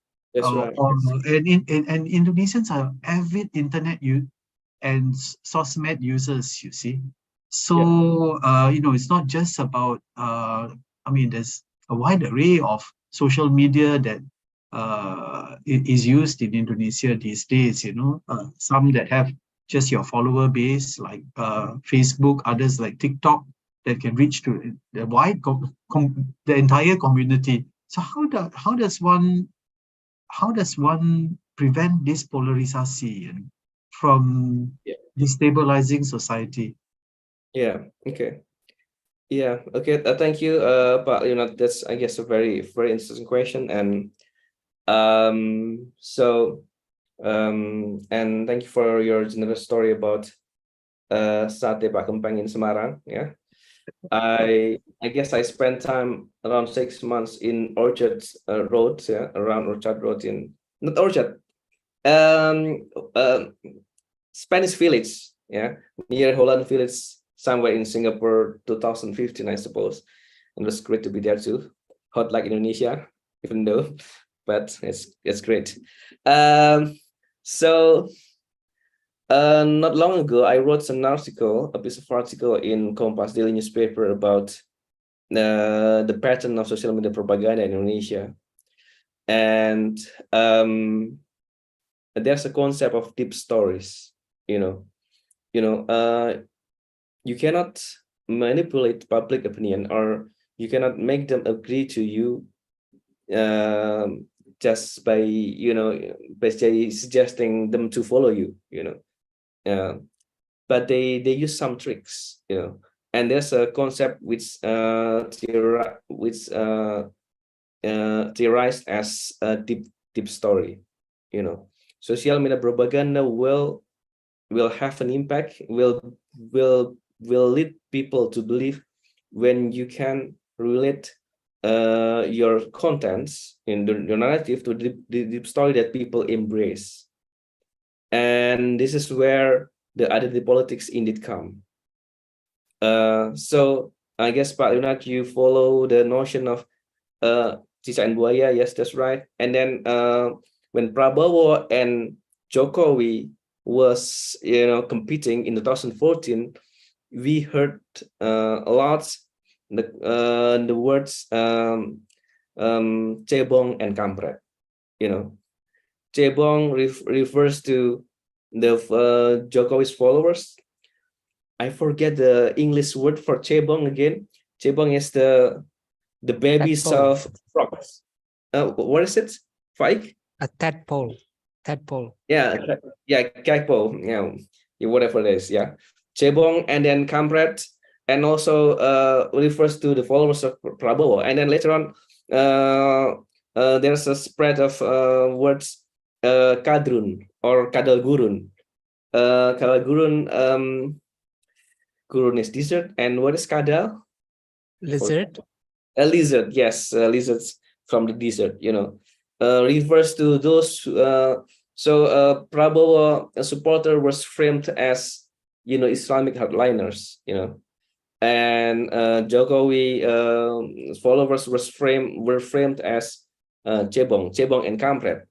And this is a frame using animals. So actually, all the dehumanization is going on actually in social media, and it's very massive.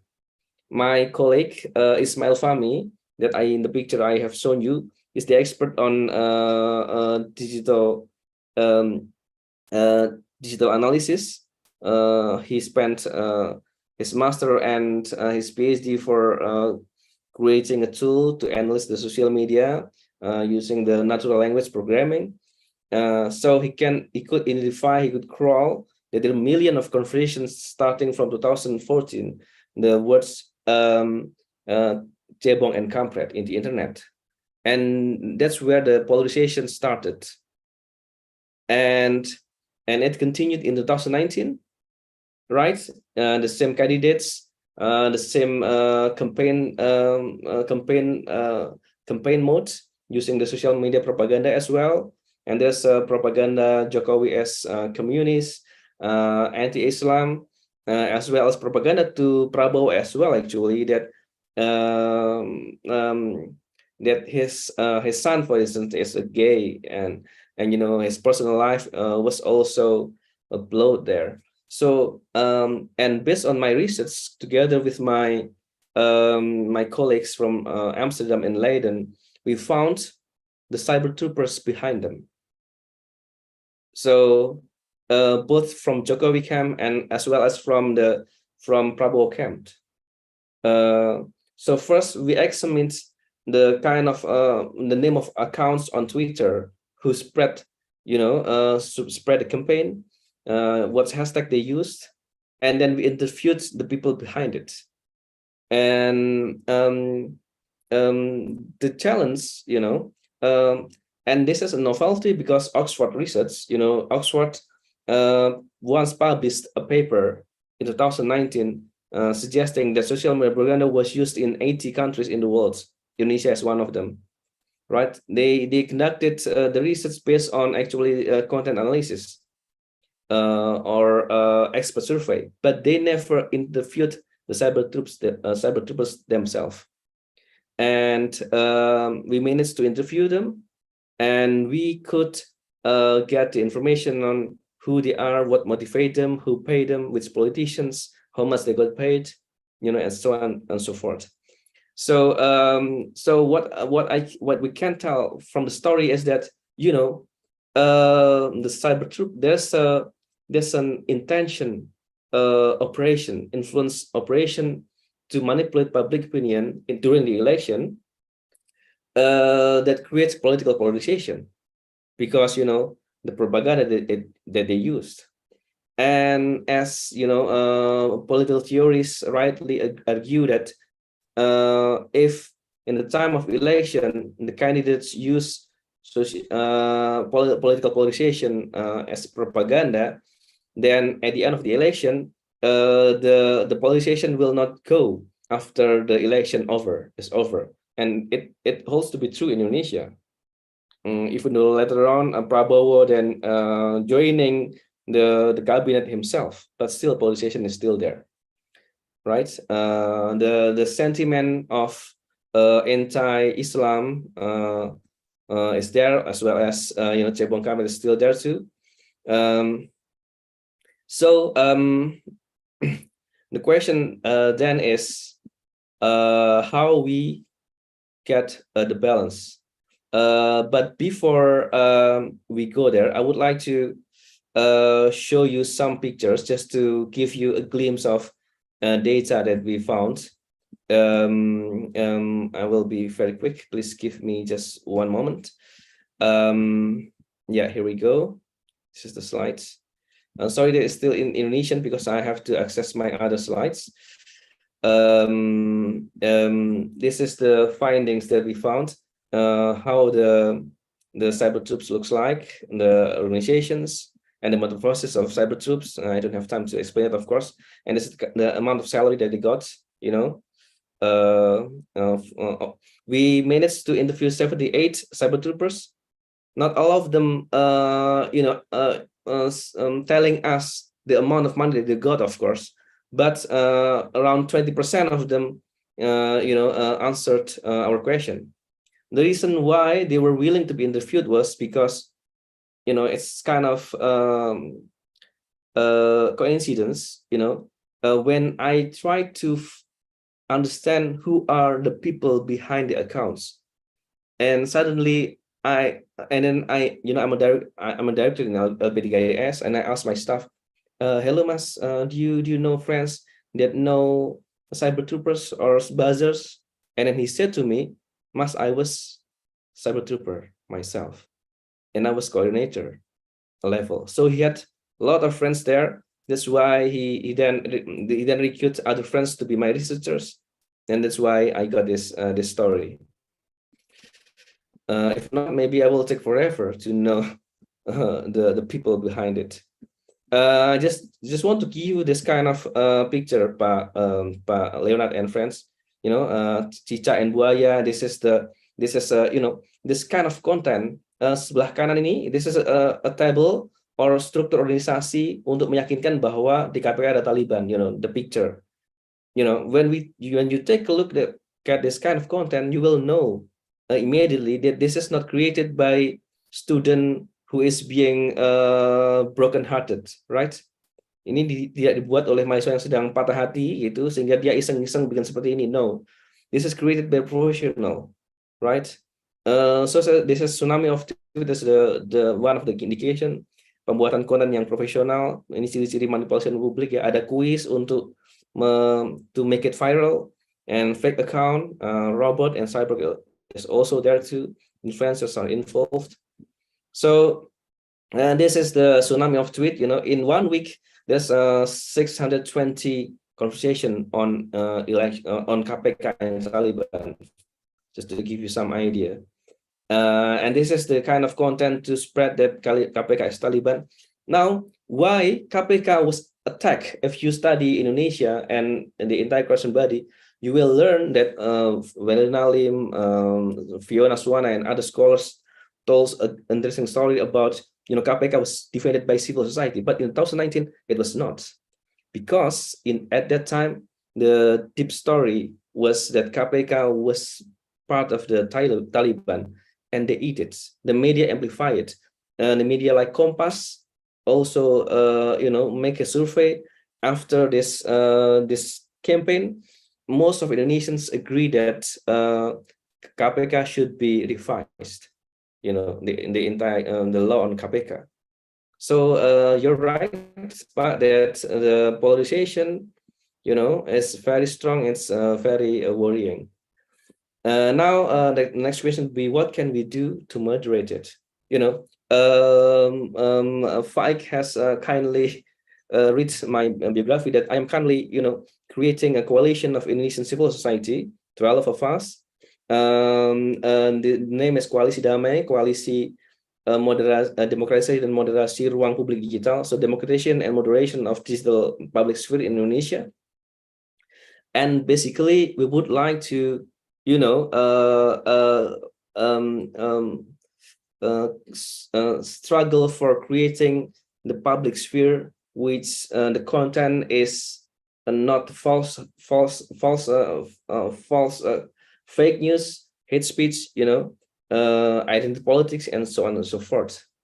But the question is, the issue is, we still see it, right, everywhere in the digital media, in the Facebook, Twitter, everywhere.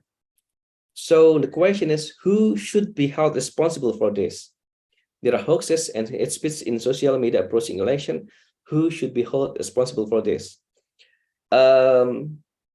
It should be, I guess, the digital platform, right? Why on earth the digital platform allows such content spread in the social media? In the US, actually, Facebook has been accused because of Trump, Facebook Analytica scandal, right? But we know that Facebook is still there, Meta is still there. In early this year, in February 2023, I was in Paris for the conference of UNESCO, and the UNESCO itself invited all the digital platforms, you know, and the mission is to hold those digital platforms into account. So all the digital platforms attending the meeting, TikTok, Twitter, not Twitter, TikTok, Meta, Google, YouTube, well, you mentioned it, Instagram, but Twitter didn't make it, right? They didn't come. And for those who came, when we asked them, for instance, in one Q&A session, I asked them, why Meta, why you, Facebook, you allow our social media to be filled with hoaxes and hate speech? And in Indonesia, the result is political polarization. And the answer from the speaker was, I'm just a policy analyst. You can ask the questions to the data engineer, data scientist, but the data scientist was not here today. So what I want to tell you is that they just sent a public relation officer, not the data scientist. So the question then is, who can hold the digital platform into account? We tend to give the answer that the government should regulate them, right? But in Indonesia, if we let the government to regulate them, what happens then is that it will be a repression. In Indonesia, if you are cyber trooper, follow supporting the opposition, you will be sent to jail easily, just like Ahmad Dhani, John Roo, right?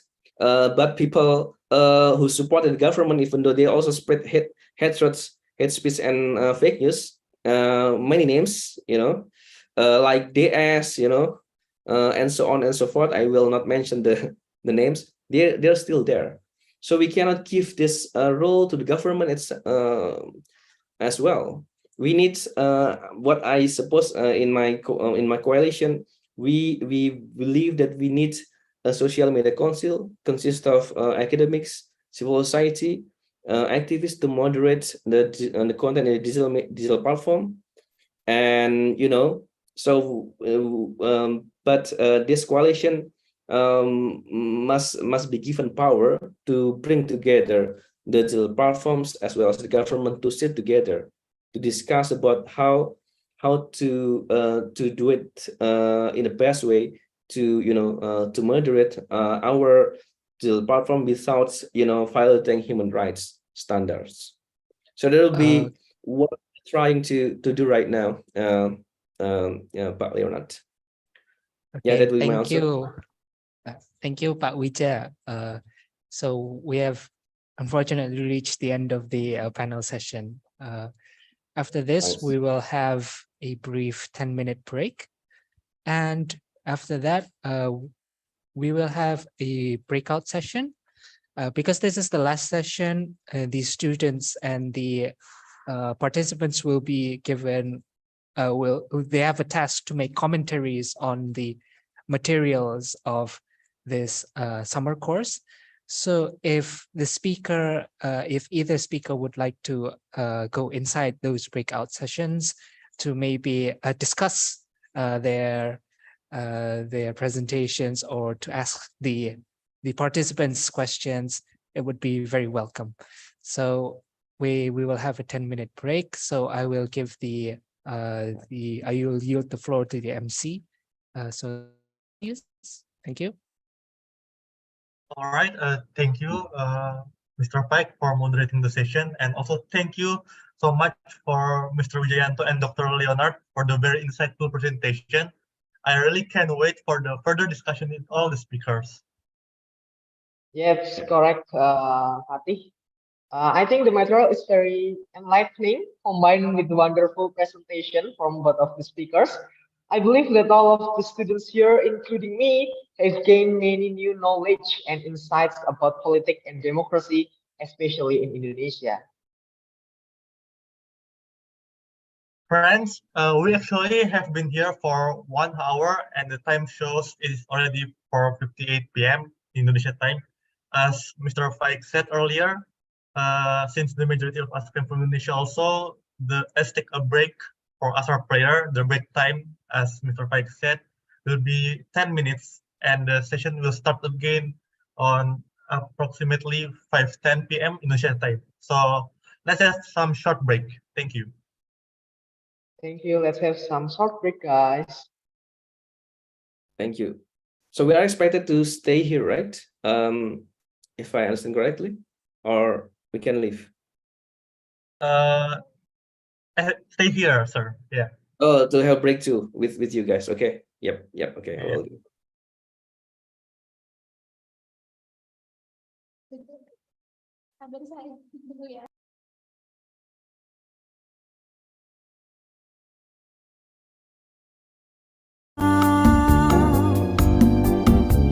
Rangin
durung bisa nindra kakoco mring wewayan kang rewidu ati kawitane mung sembrono jur kulino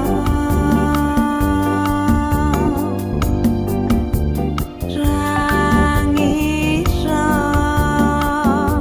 yen bakal nuwuke tresno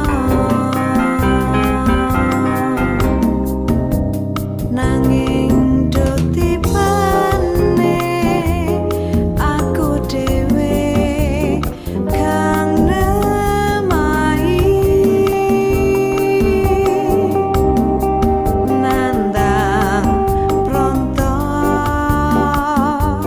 kadung loro sambat sapa rina wangi sing tak puji aja lali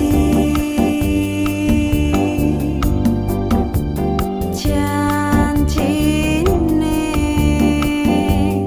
muga bisa tak ugemi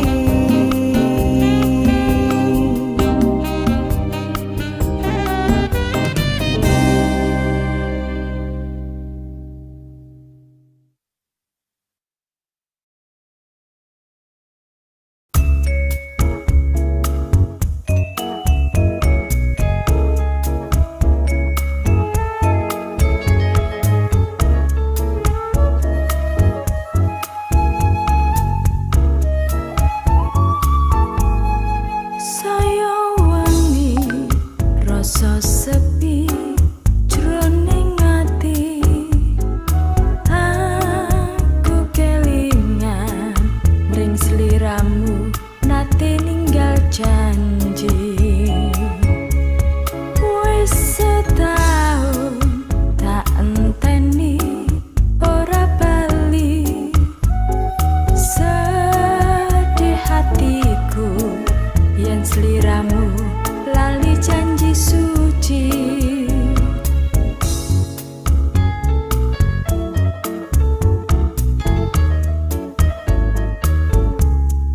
tan kiniro layang teko paring pirsa yen sliramu wis kegarwa pinaringan putra panyuwunku mring sliramu aja lali yen sliramu nate ninggal janji suci aku ngenteni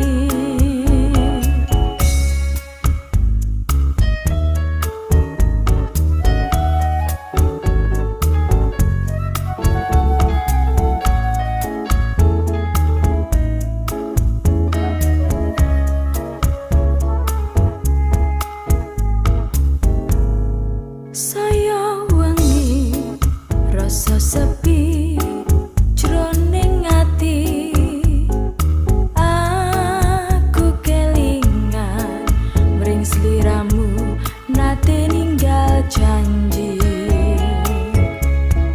wis setahun tak enteni ora bali sedih hatiku yen sliramu lali janji suci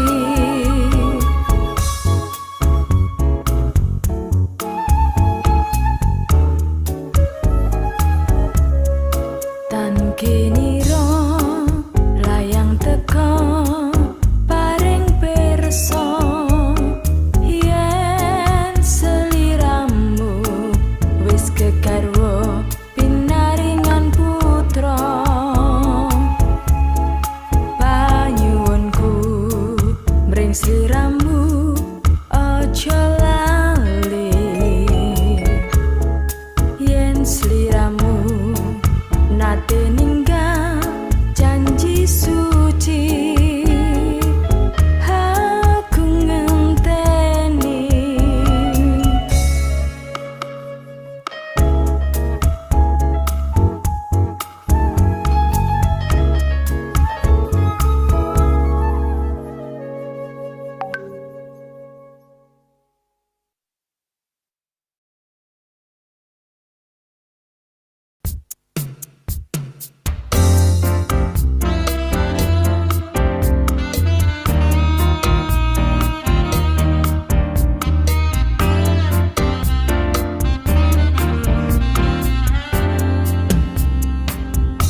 Welcome back to the session, everyone.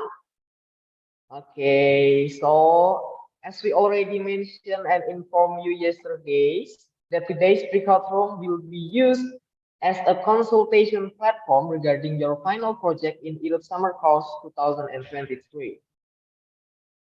Yes, and here the committee already provides you a breakout room. However, before that, we will have a little discussion with our speaker. So please choose the room which you want to have a discussion about.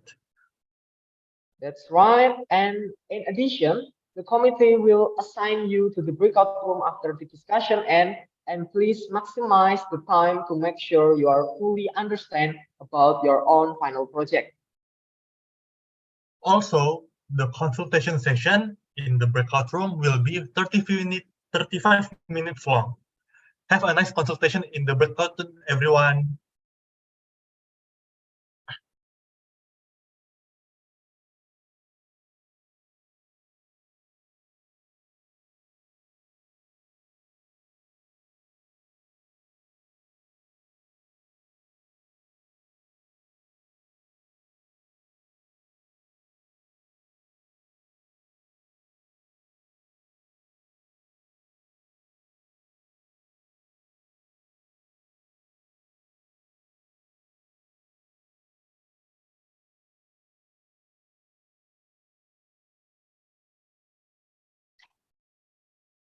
Dear students, you can choose the breakout room right now. Which one do you want to discuss? Okay.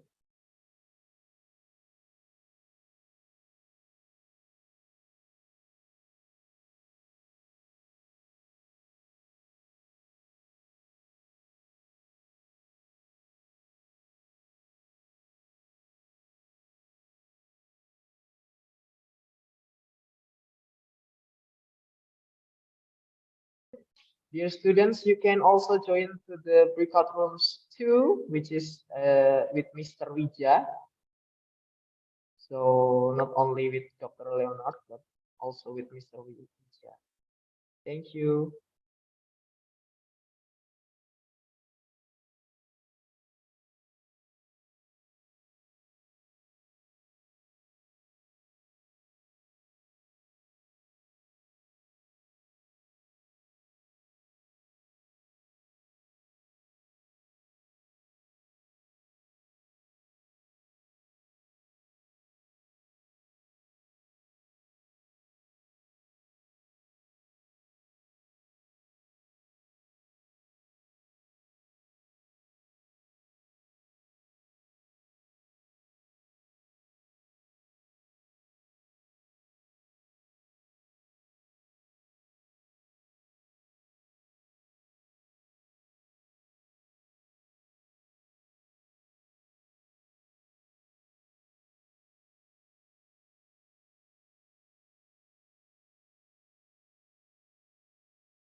So thank you everyone for joining our breakout sessions. I'm sure you had quite interesting discussions, and we will now have a Q&A session for approximately 25 minutes. So for all those participants who have questions, who want to hear their opinions,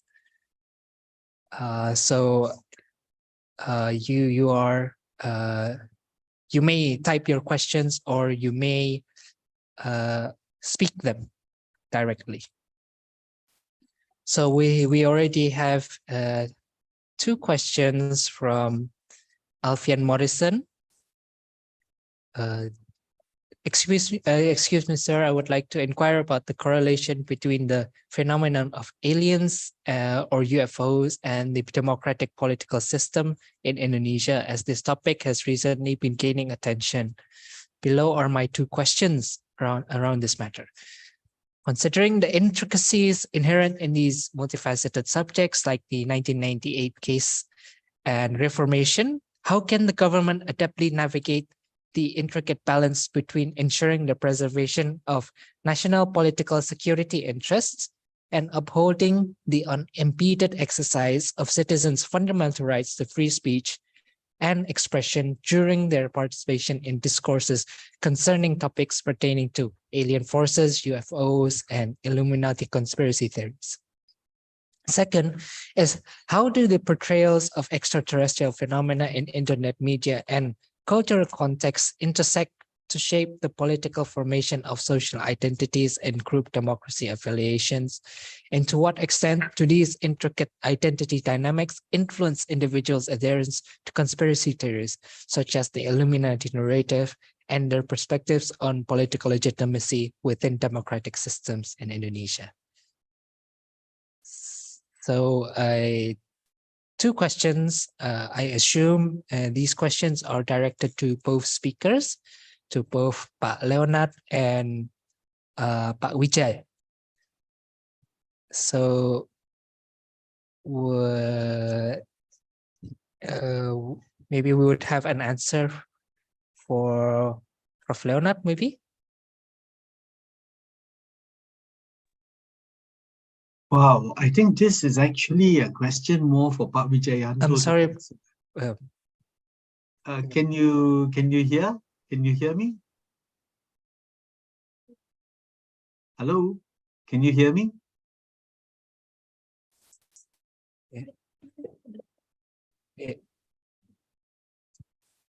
Can you hear me, Mas Faiq? Yes, I can hear you. Okay, good. Yeah, I think this is a question. In fact, I would be fascinated to hear Pak Wijayanto's response to this. It's more really in his area of expertise, you know, to be honest with you, because I'm still learning about this whole issue of you know, SOSMED and the complexities relating to how it is going to be regulated and moderated in Indonesia. You know, because in reality, it's such an open environment, Indonesia. I don't believe that any controls have been established on the basis of the fear that, you know, freedoms would be infringed, you know, and perhaps that is why there is so many problems in this regard, primarily because you have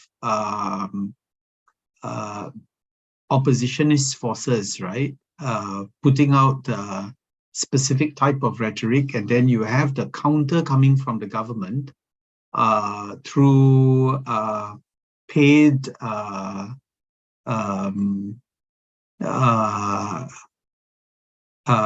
contestation, right? If for want of a better word, nobody wants to cross the line of censorship or cross the line of what,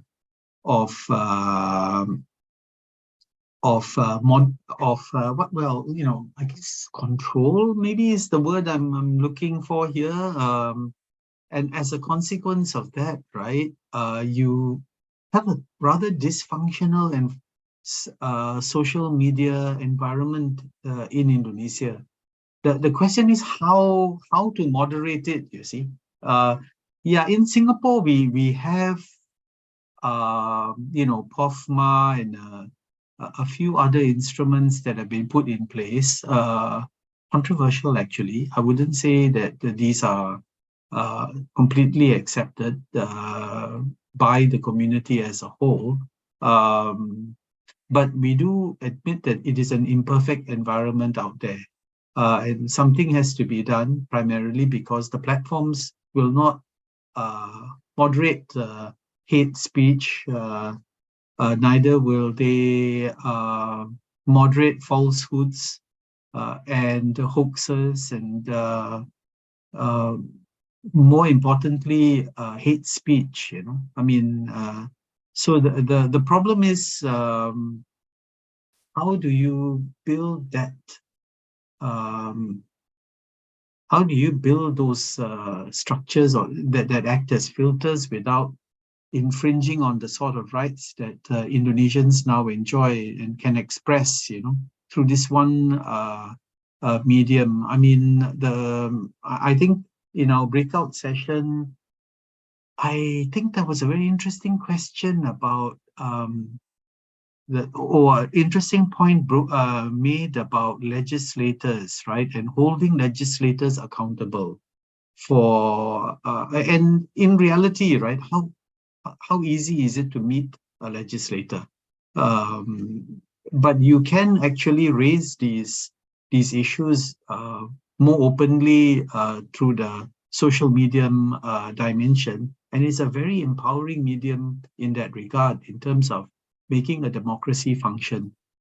Yeah, so to me, it's actually, I'm so happy to see Pak Wijayanto here, because he is the true expert in this area, and I would really love to hear his point of view. You know, in fact, I would be No, you are great more beneficiary. you have more experience and expertise, Pak. You are just being humble.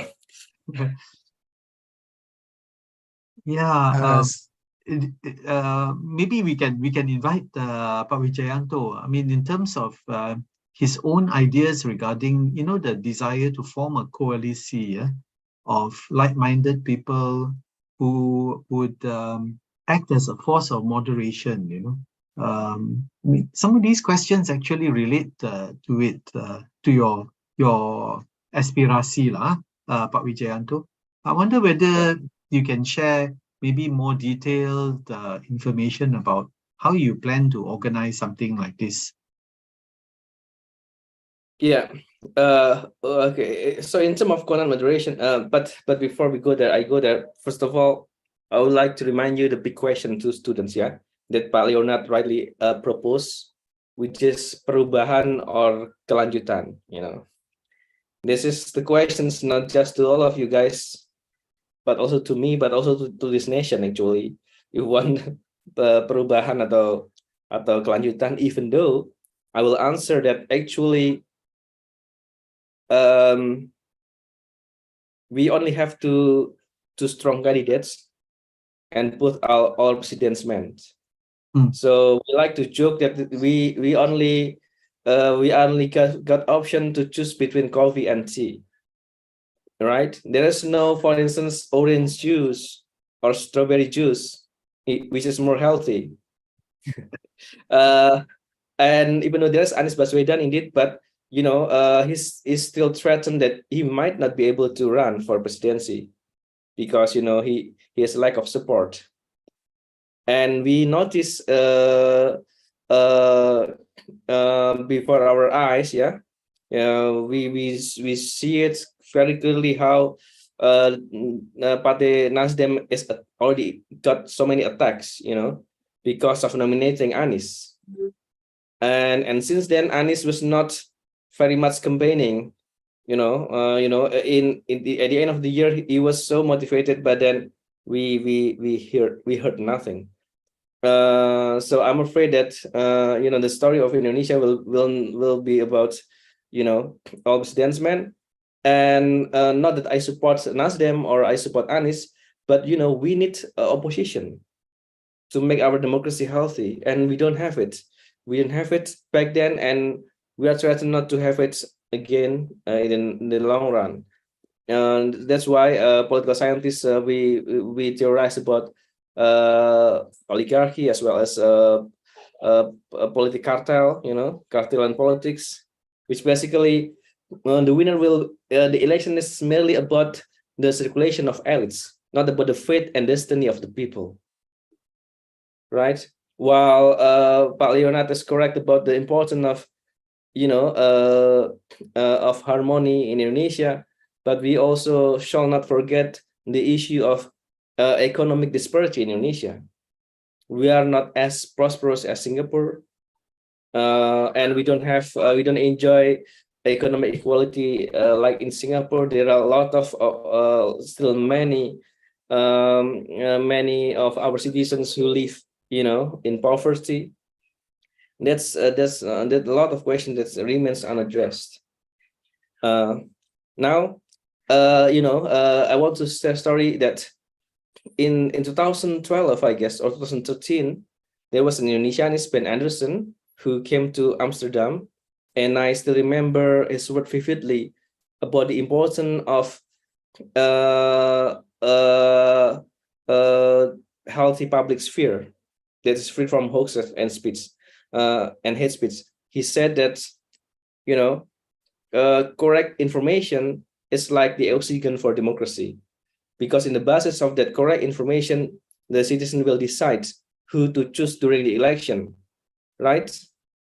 But in our digital public sphere, 6 months before the election, we still have no clue who is actually among the candidates who have the better solution for our problems, because they never talk about the problems. They never address it in their campaign, right?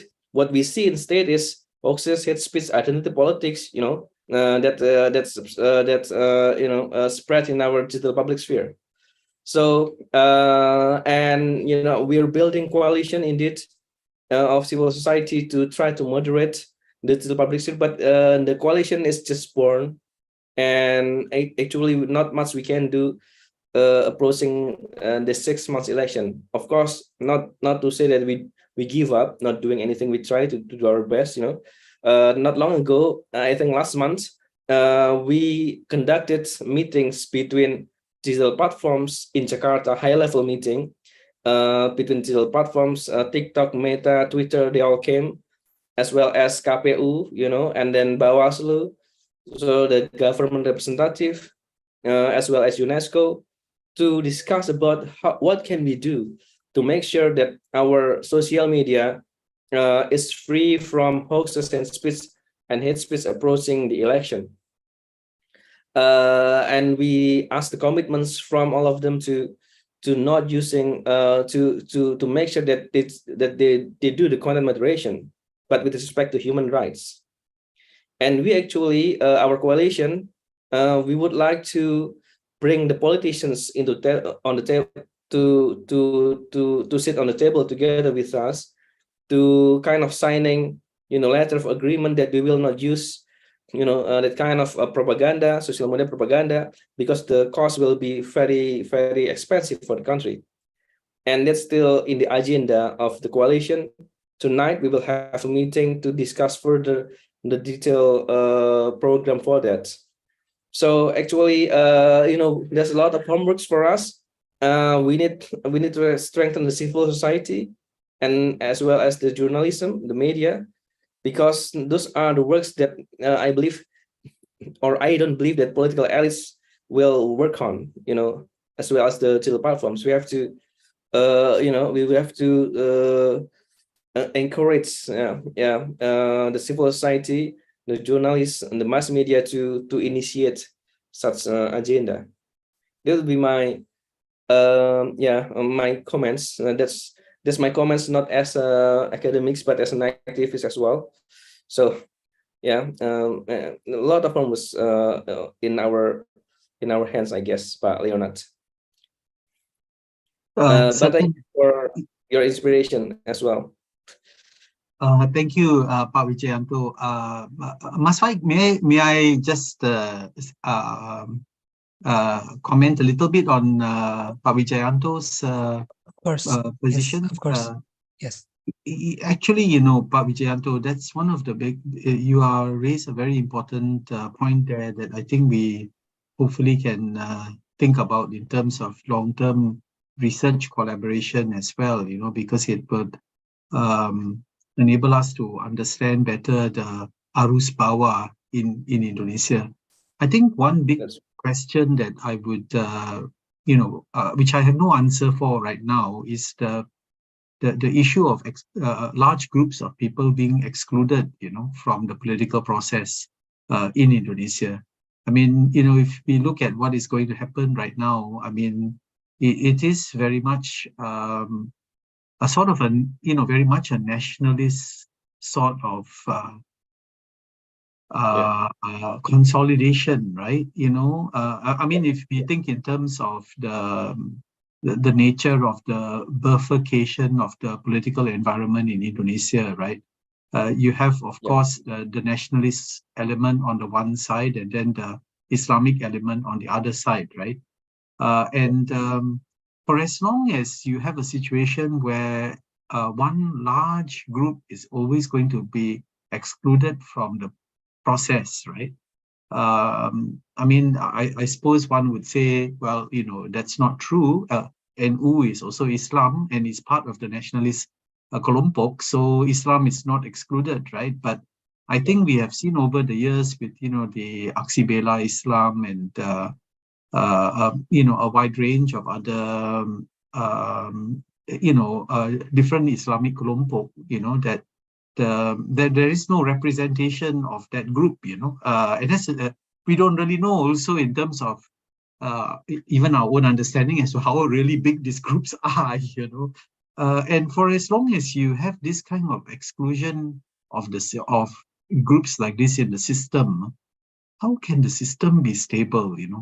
How can, because you see what will happen is they then go on to the, I mean, don't get me wrong. I mean, I think we, it's funny, I remember when I first started doing my dissertation is on the Indonesian defense doctrine. And so I studied a wide range of defense and security institutions in Indonesia. And one thing that actually struck me was how many intelligence organizations there are in Indonesia.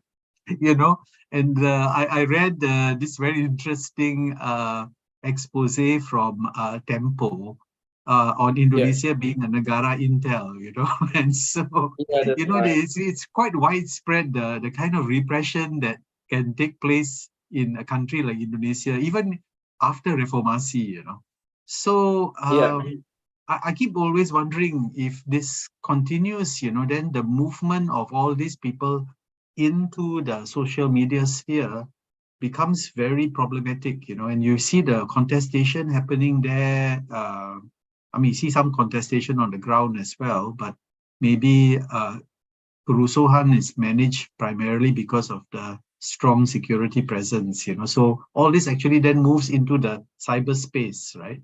So even though election finishes, this problem doesn't go away, it's still deeply embedded within the society. How to break out of this? Because I thought democracy would at least allow Indonesia to find a way to create a kind of a, kondisi kompromi, of some sort. I guess you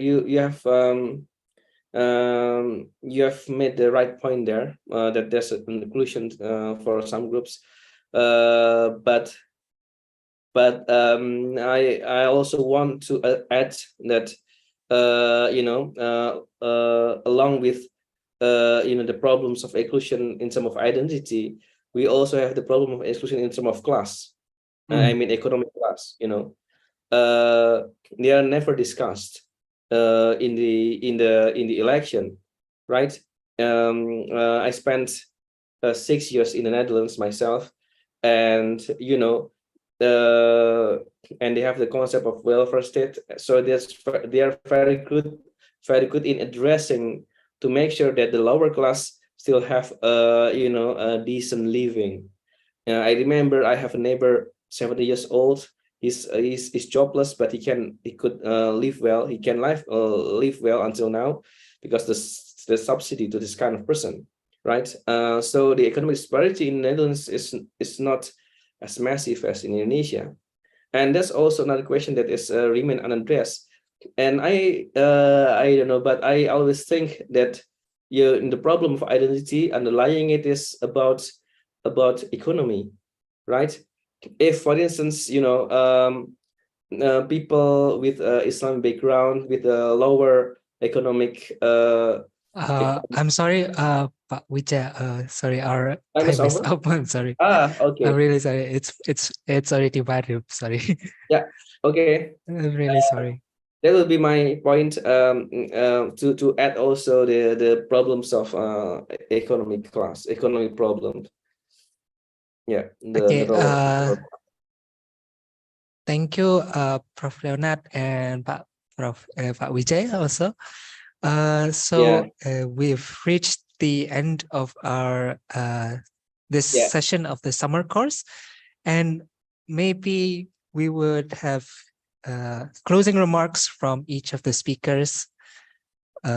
Maybe from Prof. Leonard, any closing remarks, maybe?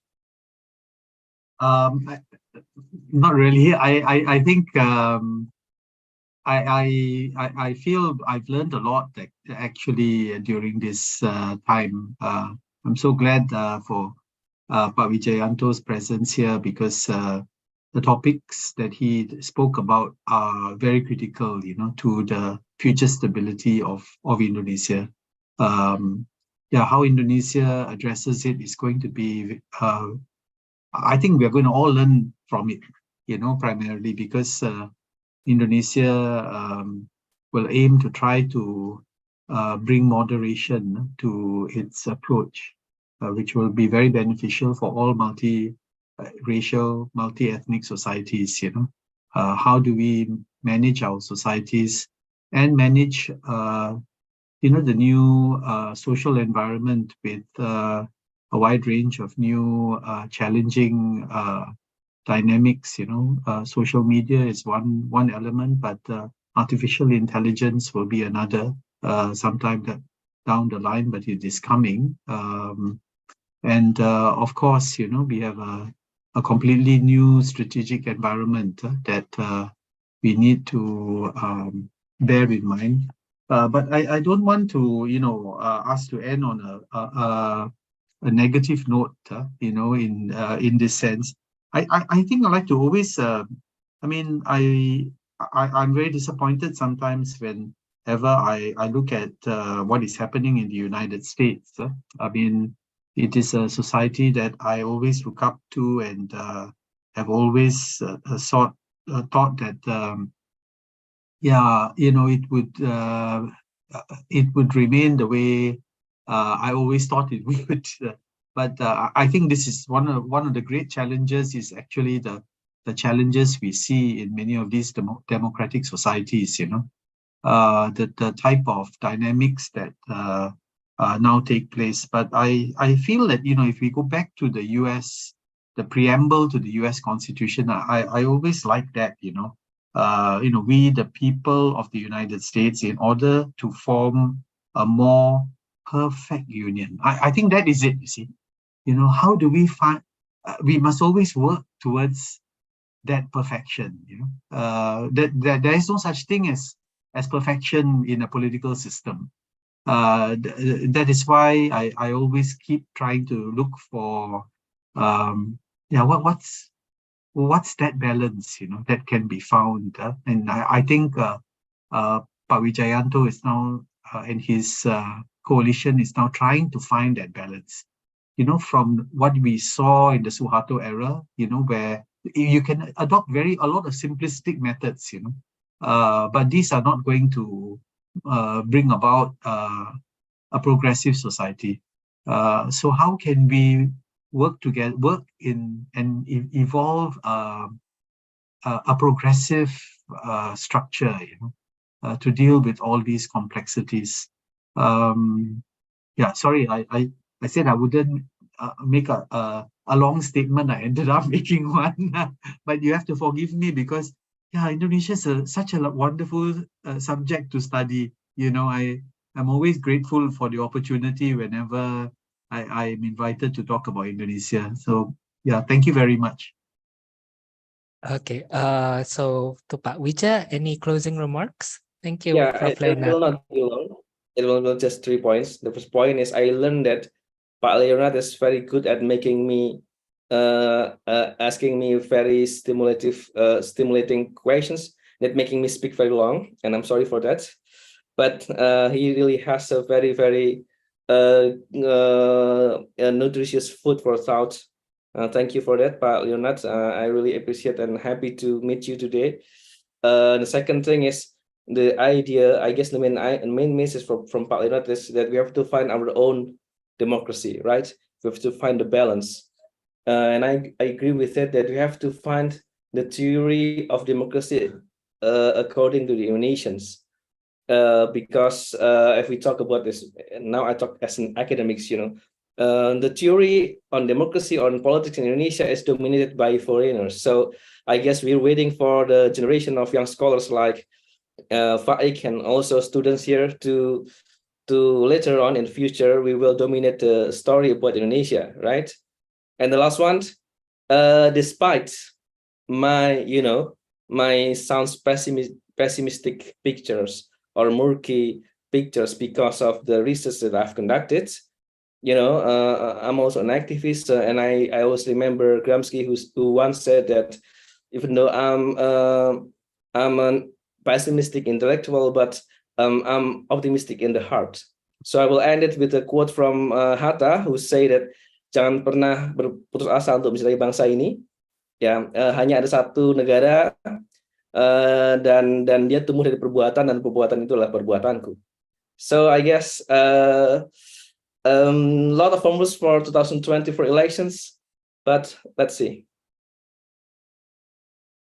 Thank you, Pak Leonard. Pak Wija. Thank you so much. Thank you, Pak Wija. Thank you, Prof. Leonard.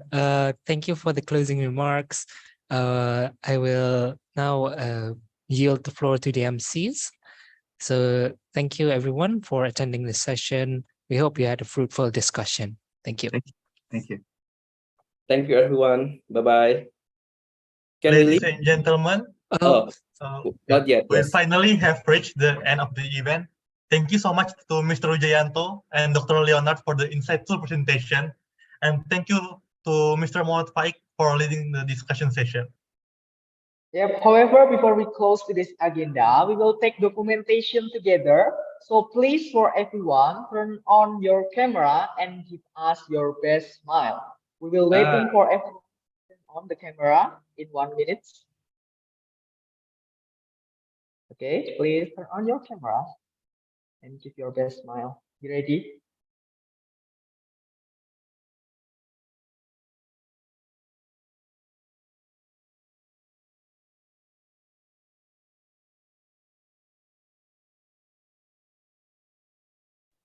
You're muted now, James.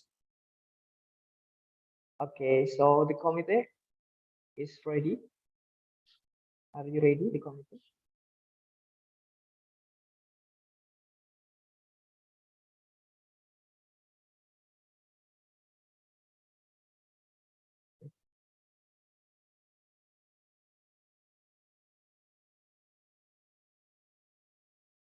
Okay, the committee is ready. So keep your best smile because we don't know which one are you in which slide. So keep smiling. Okay. 1, 2, 3, cheers. Okay, next slide. 1, 2, 3, cheers. Okay, for the last one. 1, 2, 3, say cheese. Oh, once more. This from the committee. Once more. Okay. 1, 2, 3, cheese. All right, thank you. And please don't forget to fill in the link of attendance that has been sent by the committee in the comment section. All right. Thank you so much for all the speakers. On behalf of the organizing committees, I would like to apologize if we have made any mistakes throughout the event. We hope today's session will be beneficial for all of us. Yeah. Thank you, Okay. Faiq. Thank you, Pak Leonard. Thank you, Thank everyone. Thank you, Pak Wija. Thank you, Mas Faiq committee. Thank Bye-bye. you. Thank you, Bye-bye. Mr. Bye-bye. Yeah. Take good care. Bye-bye. So once again, ladies and gentlemen, thank you so much, everyone, for gracing our classes with your presence this whole time. And we truly appreciate it and hope that every knowledge that has been provided by all of the speakers until today will be beneficial to our journey. I wish you a nice day and see you in the closing ceremony. Yes, and also don't forget to come to the closing ceremony on Monday, 31st July 2023, since we will have fun together and lots of important information in the closing ceremony. So don't forget to come. Good day, everyone. See you in the closing ceremony. Thank Good you. day, everyone. See you in the closing ceremony. It's sad but happy. Thank you, everyone. Goodbye. See you in the closing ceremony. Nice.